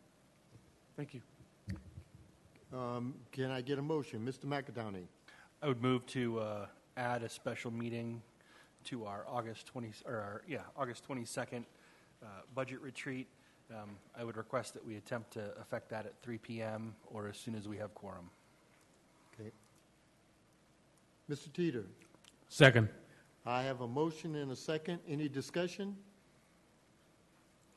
Anyone in the audience wish to comment? All those in favor signify by saying aye. Aye. All those opposed, same sign. Okay, we will have a special meeting during our budget retreat. Now, another item on our administrative council business before we get to council's administrative business is before you, you have a city council travel request from Mr. Douglas to go to the 2016 Economic Development Council of Colorado in Vail. I was also asked to go to this, but I am not going to go because I will be doing enough traveling in October that I don't want to add to my schedule, even if it's just driving up to Vail. Does anybody have any objections? Can I get a motion? Mr. Amador. Move to approve Councilman Douglas to attend the 2016 Economic Development Council of Colorado Conference in Vail, October 18th and 19th.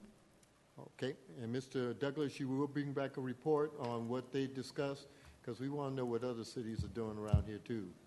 Okay. Absolutely. Okay. Can I get a second? Ms. Elliott. Elliott. Second the motion. Okay, I have a motion and a second. Any discussion? Sorry about that. I was looking right at you. All those in favor signify by saying aye. Aye. All opposed, same sign. Okay, is anyone on the, Mr. McAdowney, you have any administrative council business? Your lights on? Anyone on council have any administrative council business except for Mr. Douglas? Mr. Douglas. Yes, thank you, Mayor Pro Tem. I had a question about between 65th in Sand Creek on let's see, Niagara. On the one side is residential to the west, and on the east side of the street is industrial. There's been ongoing incident with vehicles that are on the east side, industrial, parking on the residential side. And I was just going to ask if we could monitor that area there, or send some notice out to let them know, because there are signs there that state about trucks and all.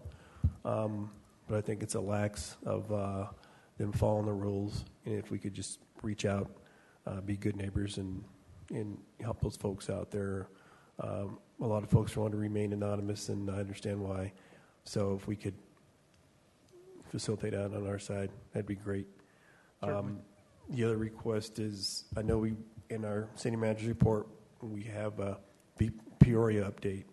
How much longer do you think it's going to take? I know some people thought maybe the most was a month, but we're heading into 2 months now. Councilman Douglas and council members, you can see by the report, we don't know how long it's going to take. That's been one of the frustrations. We are meeting with them, if you've read the report, on August 23rd. We've been impressing upon them the public safety challenges with having the road closed. I know the fire department on our behalf and on their behalf has also communicated with FRICO about their desire to have that section of road open. Sadly, we're at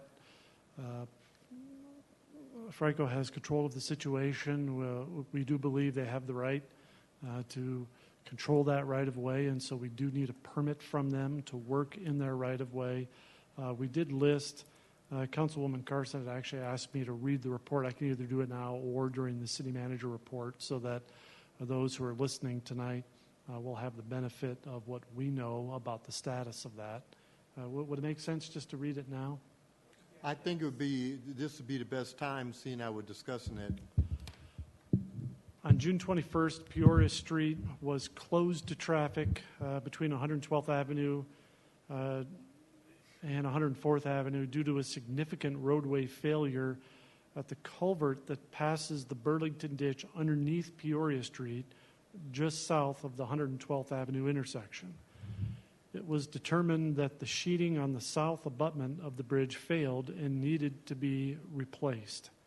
Staff received quotes from 2 contractors and contracted with one to complete the work. A structural engineer reviewed the situation and is in agreement with this approach. However, he noted that the sheeting on both sides of the bridge is failing, so this repair will likely only be a temporary one.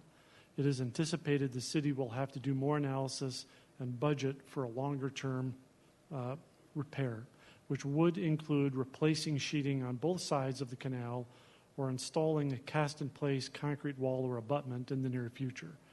The contractor did apply on the city's behalf for a construction permit through FRICO, since the work does involve access to their ditch. FRICO stated in early July they would expedite the permit since this is an emergency repair. Then on July 12th, the contractor was informed that to obtain the FRICO permit, the city would need to provide construction drawings stamped by a professional engineer showing the anticipated work. FRICO would then need to review the plans, which would take up to 3 weeks. Stamped plans were submitted to FRICO on July 22nd. The contractor also was required to submit a $500 application fee, a $5,000 engineer review fee, insurance documents, a $100,000 performance bond.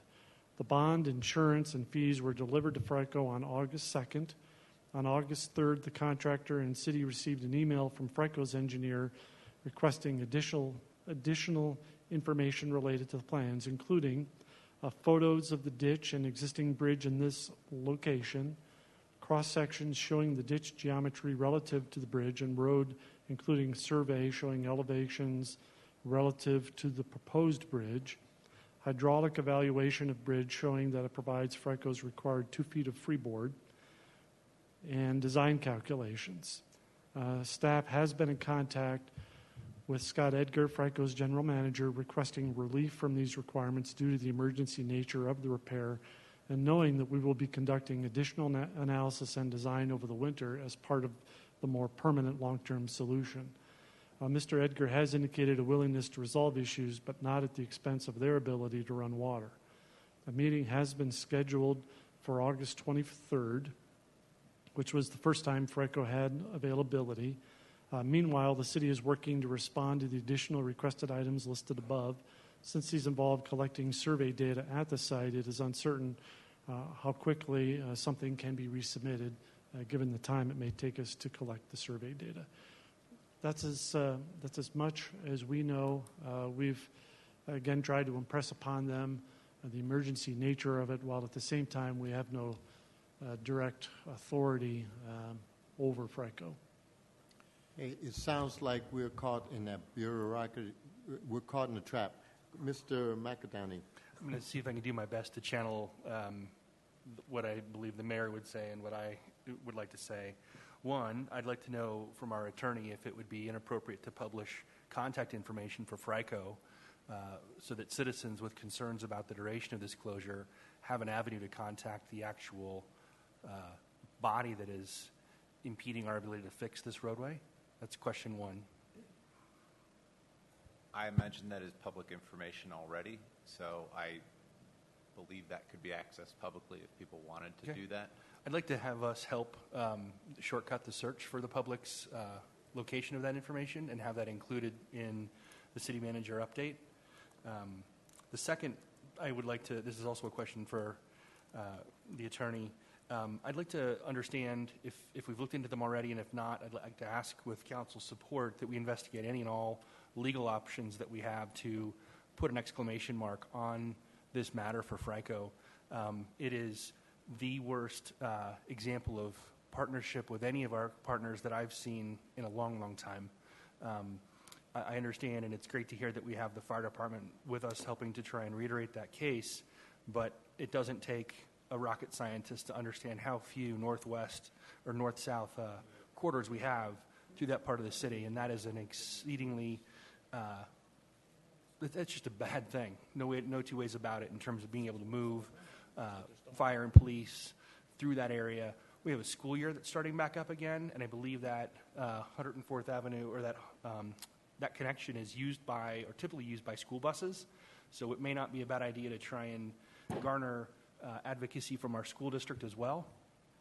Furthermore, that's also used by students who drive from portions of our community over to Prairie View High School. And so what happens is we're going to be creating an exceedingly concentrated volume of traffic on 120th at a time when, at a point in a place where we already have challenges with the movement of those folks through that corridor. Because we no longer control 120th, it may make sense to get a sign-on from Brighton in terms of the control or the concerns about the added volumes that roadway is going to be seeing.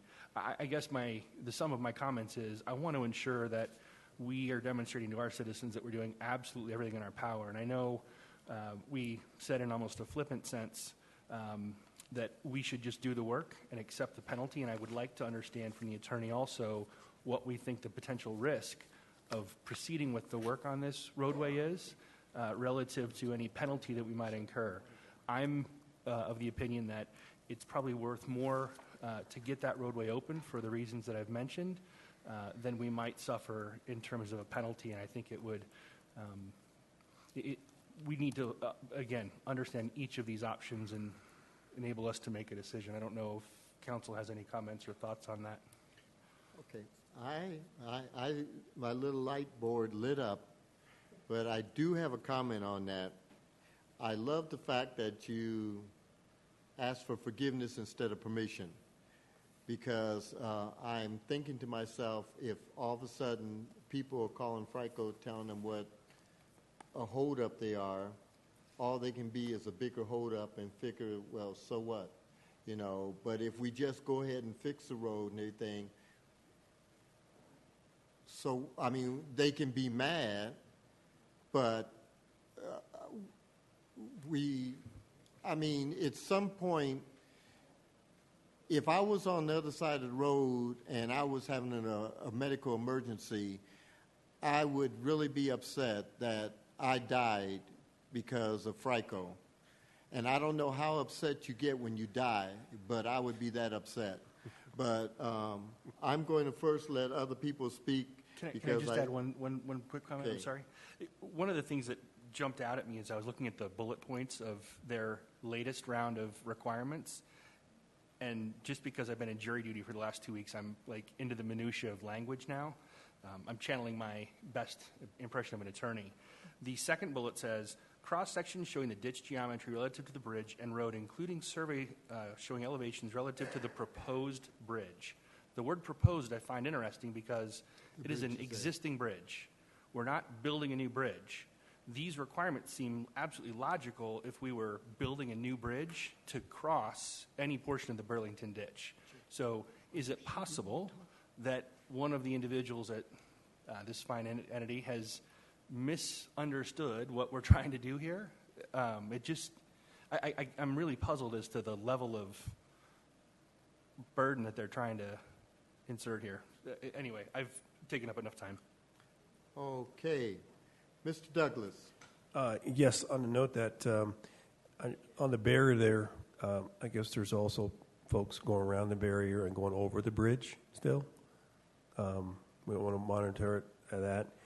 And then when they take 112th over to Havana and come up that way, it's a flashing light there. Well, what they're doing is they're because that's when they come off Havana, they're actually face south. What they're doing is they jog over. Roll their car forward at an angle where they're facing west, and they make a U-turn to go up the hill to head east on 104th. So I'm not sure if that light's there because of the fire and all that, it turns red. If we can do some temporary signalizing or something in that area so it goes red, green. I'm not sure if we can do that or not temporarily, just to get the traffic moving across there, because some people are not waiting. They're actually, instead of waiting for the flashing light, they're making their own way to maneuver around there. Just a quick update on that note. Council did authorize us to conduct a warrant study at that 104th and Florence signal to see if activating a full-time signal there is warranted. I'm not aware of any temporary ability. Havana, over the hill, when you're going westbound on 104th, you go over the bridge, and there's a recycling center there to the right. People are coming off that intersection there. They're not waiting to cross. They creep their way over, so they're in the traffic or the lane that is going westbound on 104th, only to make a U-turn there at that intersection to go back up the hill. I'm not entirely sure what you're referencing, but we can absolutely check it out. I'll draw it out later. Okay. Thank you. And the other thing is I had sent out, I was contacted by a resident, earlier this month. We had talked about EDA and service dogs. We have a resident that uses the crosswalk on 104th in Potomac, I believe. And it's hard to get across there and to push the button. She has a dog, and the dog's pretty good at pushing buttons, but that area there is hard to get to because of the terrain. I noticed on around the King Super Shopping area that those are well constructed, so you can get close to the button and push it. But 104th and Peoria, I think, because of the terrain, it's hard for this person to get their wheelchair or motorized chair close enough to push the button. So either asking that this is automatically sensing someone there, which I'm not sure how that could be done, or if we do something terrain so it makes it easier for the wheelchair to get closer, or maybe do an extension on the button. Okay. Mr. Douglas, does this email refer to Yes. 104th and Potomac or 104th and Chambers? I think it's 104th Potomac. 104th and Potomac? Yeah, because Chambers is just fine. Okay, it doesn't. I understand it that. doesn't say. So 104th and Potomac. Yes. The pedestrian signals. Right. Gotcha. Thank you. And there's a phone number there too, so we can get that clarified. But I thought Certainly. I'd bring it up since we had the discussion about service dogs. Okay. Mr. Douglas, we weren't on service dogs. We were still on 112th.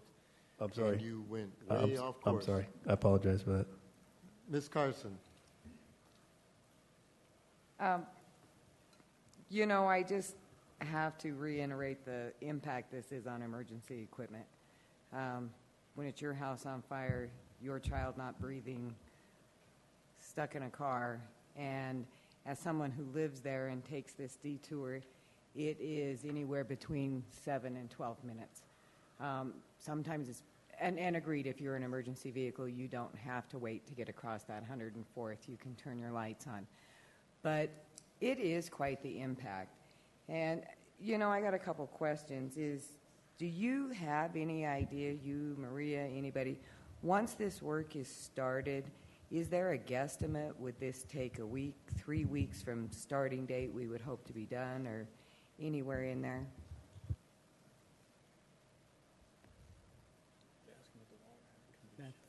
Yes, Councilmember Carson, we anticipate about a week of About a week. construction. And then, Maria, does the water have to be shut down there through that ditch to do that work?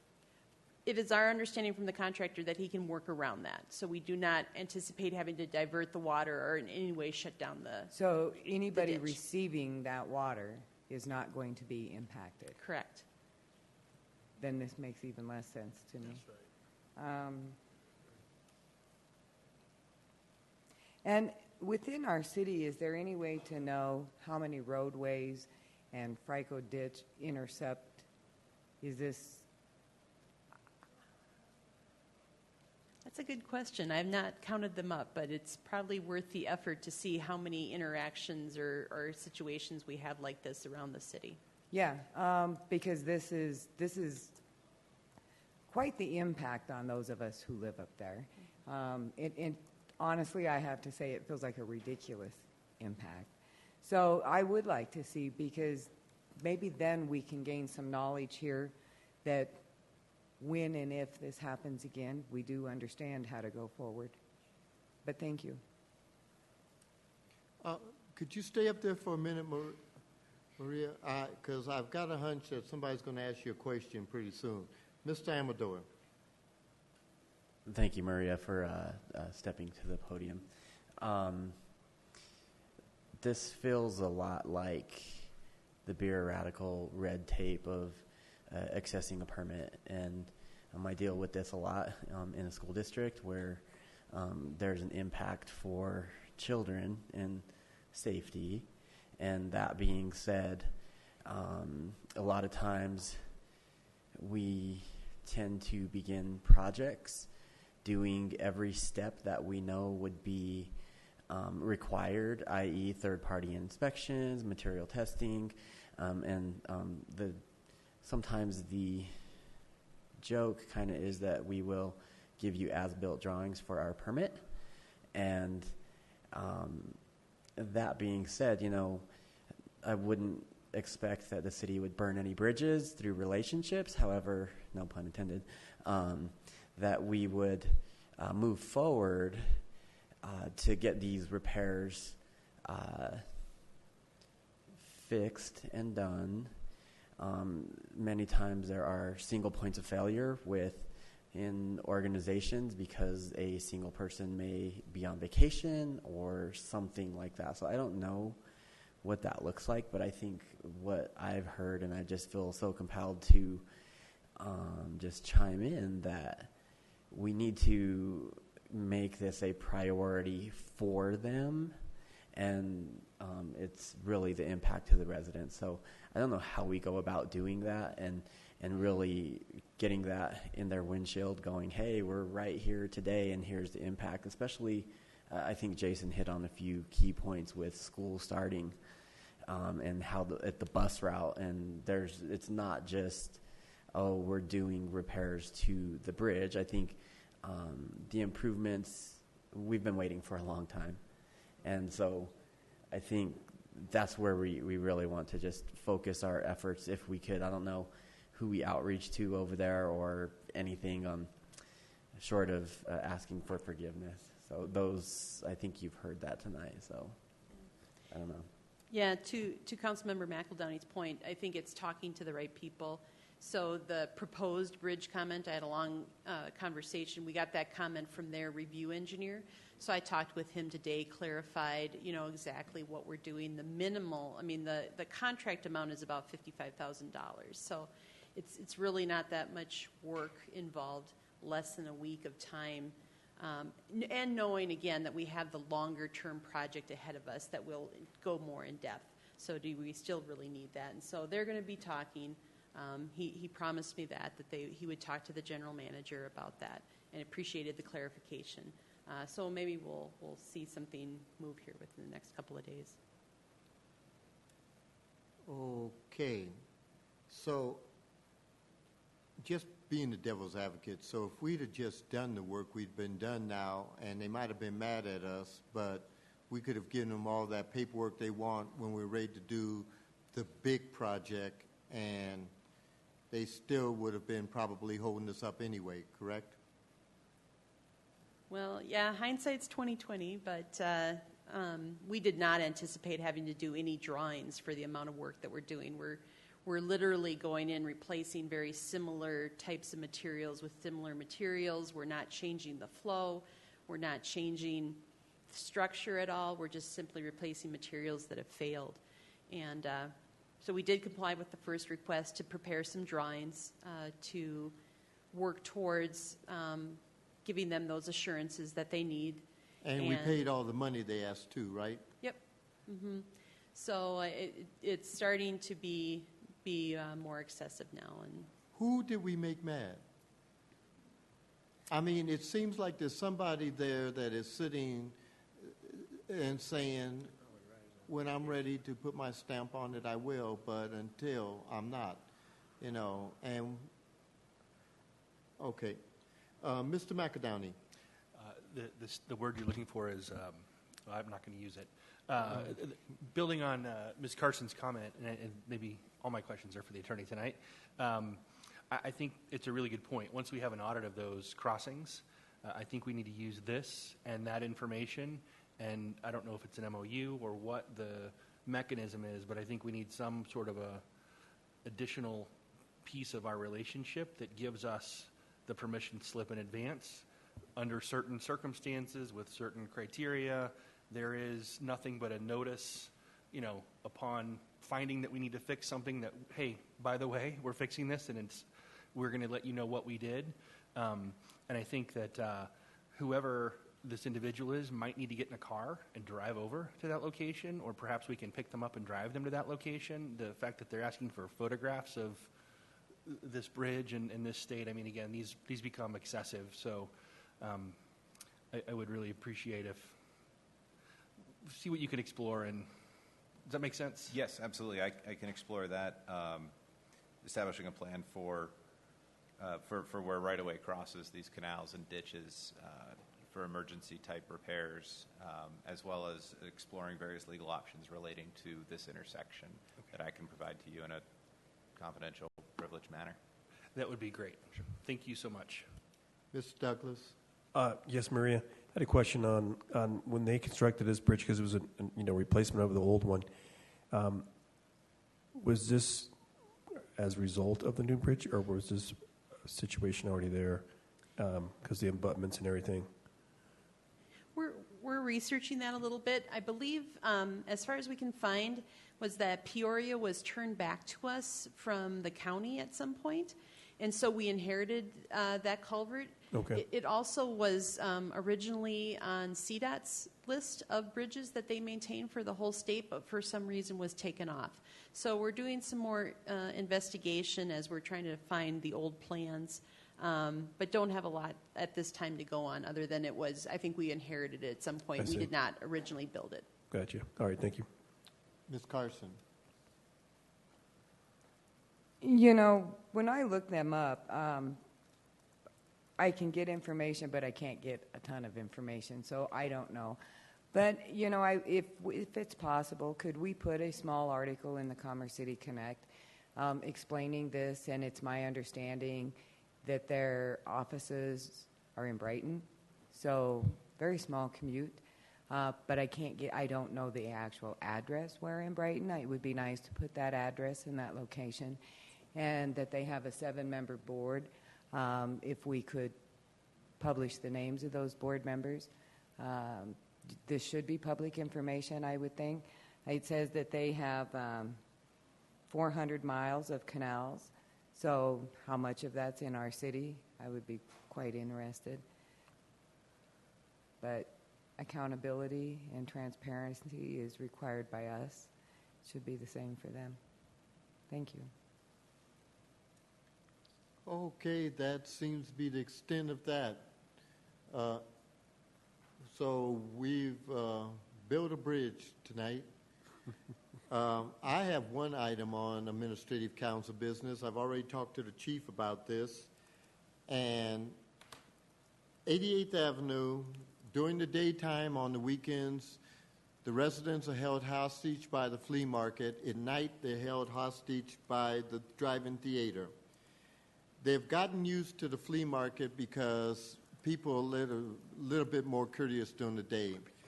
At night, for the drive-in theater, it's come down to fist fights in the street, traffic backing up all the way to the highway on 88th, going up to the drive-in east.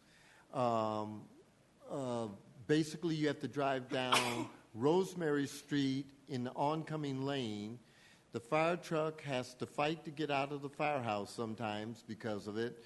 But the big problem is it sells out before 7 o'clock, and they don't inform all those people sitting in line that there's no more capacity in the drive-in theater. So they're sitting there thinking they can get in when they can't.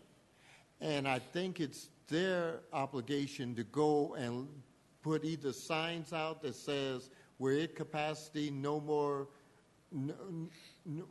you can't come in, so leave or go home, but you can't just block the street anymore.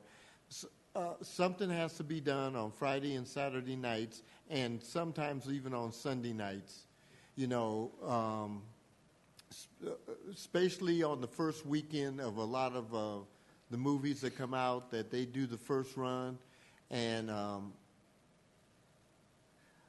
I don't know if it was recent or if it was in the past when she was running for office, but the lady that owns the drive-in says she basically has Commerce City in the palm of her hand because there's nothing they can do to her. So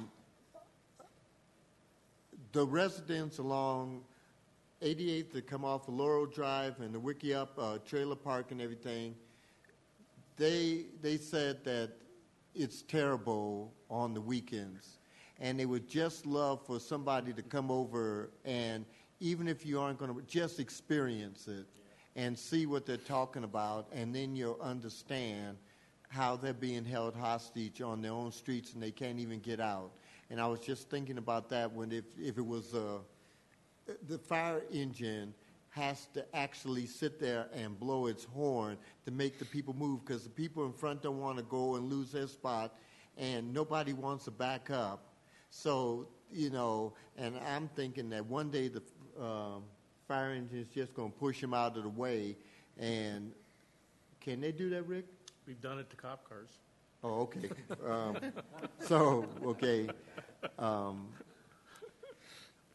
And the Wickiup needs to change some of their light bulbs. They have some burnout bulbs out there around this sign. But it's just something we understand the flea market. When they said they would take it over and we okayed them, they made all these promises to us that they seem like they're breaking one by one. I don't think the lady at the drive-in has ever made any promises to us, and so she doesn't care.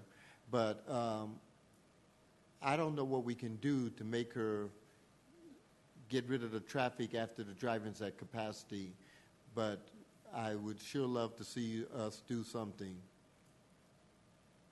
Anybody else have any more administrative council business? Mayor Pro Tem Bullock? Yes, I sir. do. But if Mr. Amador does, I would defer to him first. Just briefly, so I drive by, I want to call it 59th and Highway 2, right across the street from CLA, the school building that's there. And on the corner, there's, and I don't believe I've ever recognized it before, that it had a mobile home that was there, or maybe I just recognized the mobile home now because the skirt around it is gone, and it's been like that for, gosh, at least 3 weeks now, and every day I drive by, there's someone kind of working on it, but I'm not sure. It looks more like they're just picking up trash around it and moving the pieces and parts. So I don't recall ever seeing the white mobile home that was there on the corner. So is it new? I guess I've never really noticed until it was deteriorated to the point where it really is an eyesore. So I know that maybe we could just look into that if we already don't have that on our radar. So thank you. I thought they were moving it when I saw that. When I first saw it, I thought that they were moving one away. And I was thinking, why would anybody move that unless, but now that you mention it, you're right. It's just been sitting there for doing nothing. But that's interesting. But anybody else? Anything? Miss Elliott? Did you forget my name? Thank you, Mayor Pro Tem. I had just gotten a few residents that approached me at the outreach last week. Along Monaco, I would probably say stretch between 72nd Avenue and 64th Avenue. There are quite a few fences. I don't have specific addresses. I actually drove by there yesterday morning just to see, and there's probably 4 houses that I can recall that have fences that are down or makeshift fences with other materials other than fence material. So if we can maybe look into that and see how we can resolve that. That's all I had. I got an email from somebody, too, that said the berm between Quebec and the Quebec Parkway, they called it weeds, and I tried to explain to them that's all natural grass and everything. Those aren't weeds, and it was planted like that, and it wasn't. They don't care. They think that it looks terrible, and they want something done with it. And I don't know what we do with natural grasses that native grasses and everything that's growing there. So I just, after I realized I wasn't going to make any headway, I just quit talking. Yeah. We'd be happy to reach out to them on your behalf as well and share information about how it's being maintained if you still have the email. Okay. You really don't want to walk into that quicksand. But okay, I will give it to you. And Mayor, Okay, now we're on to report. Okay, we may not be. I do actually have one final administrative council business item, if I might. It's actually a request for another special meeting. The study session on September 12th is a fairly light one at this point, and the city manager performance evaluation is still unresolved for the year. It's been delayed for several reasons, one of which, because of busy schedules, we were trying to schedule at a time when all 9 of you would be there on a night that isn't real heavy, so that we're not doing it at 11 or 12 o'clock. And it looks like September 12th is a good candidate if you can all promise to be in a great mood. I think it would be a great night for the city manager performance evaluation. There's actually a second action item that we would like to line up for that special meeting as well. We believe the award of the contract for the Highway 2 improvements will be ready. And again, the sooner it's awarded, the sooner we can issue the notice to proceed and allow the contractor to move forward. So that would not take very long, which would leave us plenty of time to have a good discussion about feedback that you have for me in addition to what you've provided already as part of the evaluation process earlier during the year. So it would be a special meeting that would occur after the study session. Okay. Can I If get a motion if for a council's special willing. meeting on September 12th after the study session? Mr. McInerney. I'd move that we add a special meeting to the evening of the study session for the purpose of the city manager review and for the anticipated review of the Highway 2 contract. Ms. Elliott. Second the motion. I have a motion and a second. Any discussion? All those in favor signify by saying aye. Aye. All those opposed, same sign. Okay, we're now, is it okay to go and report? Okay, we're now into reports. Mr. City Manager.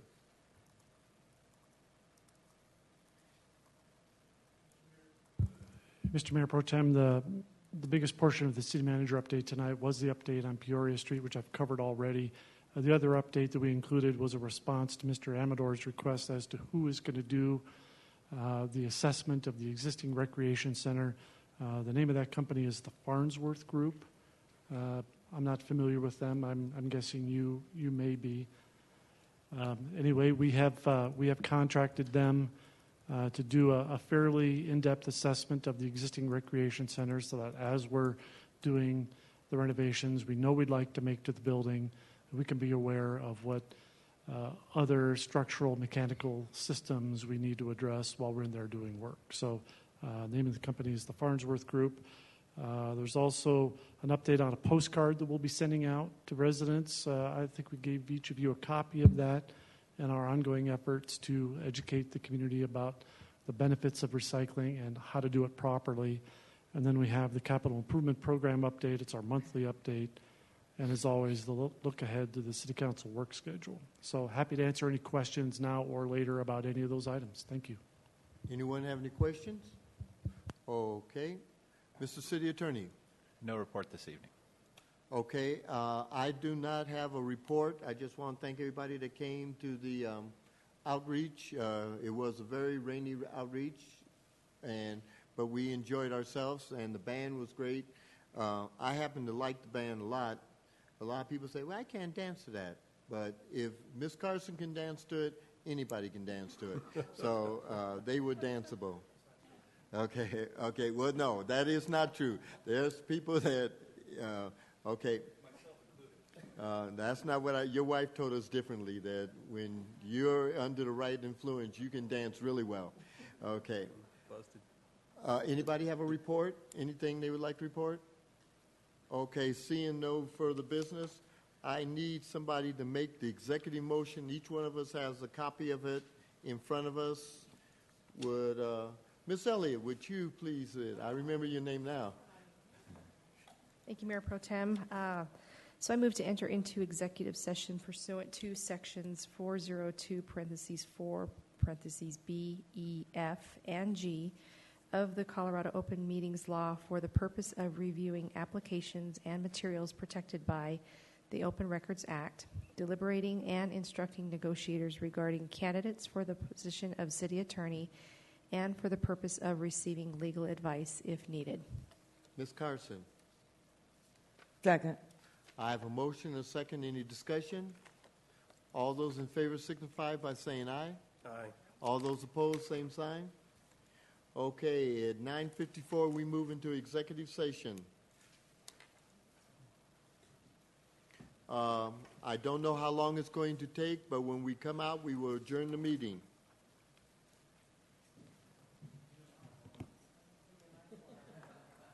Good night.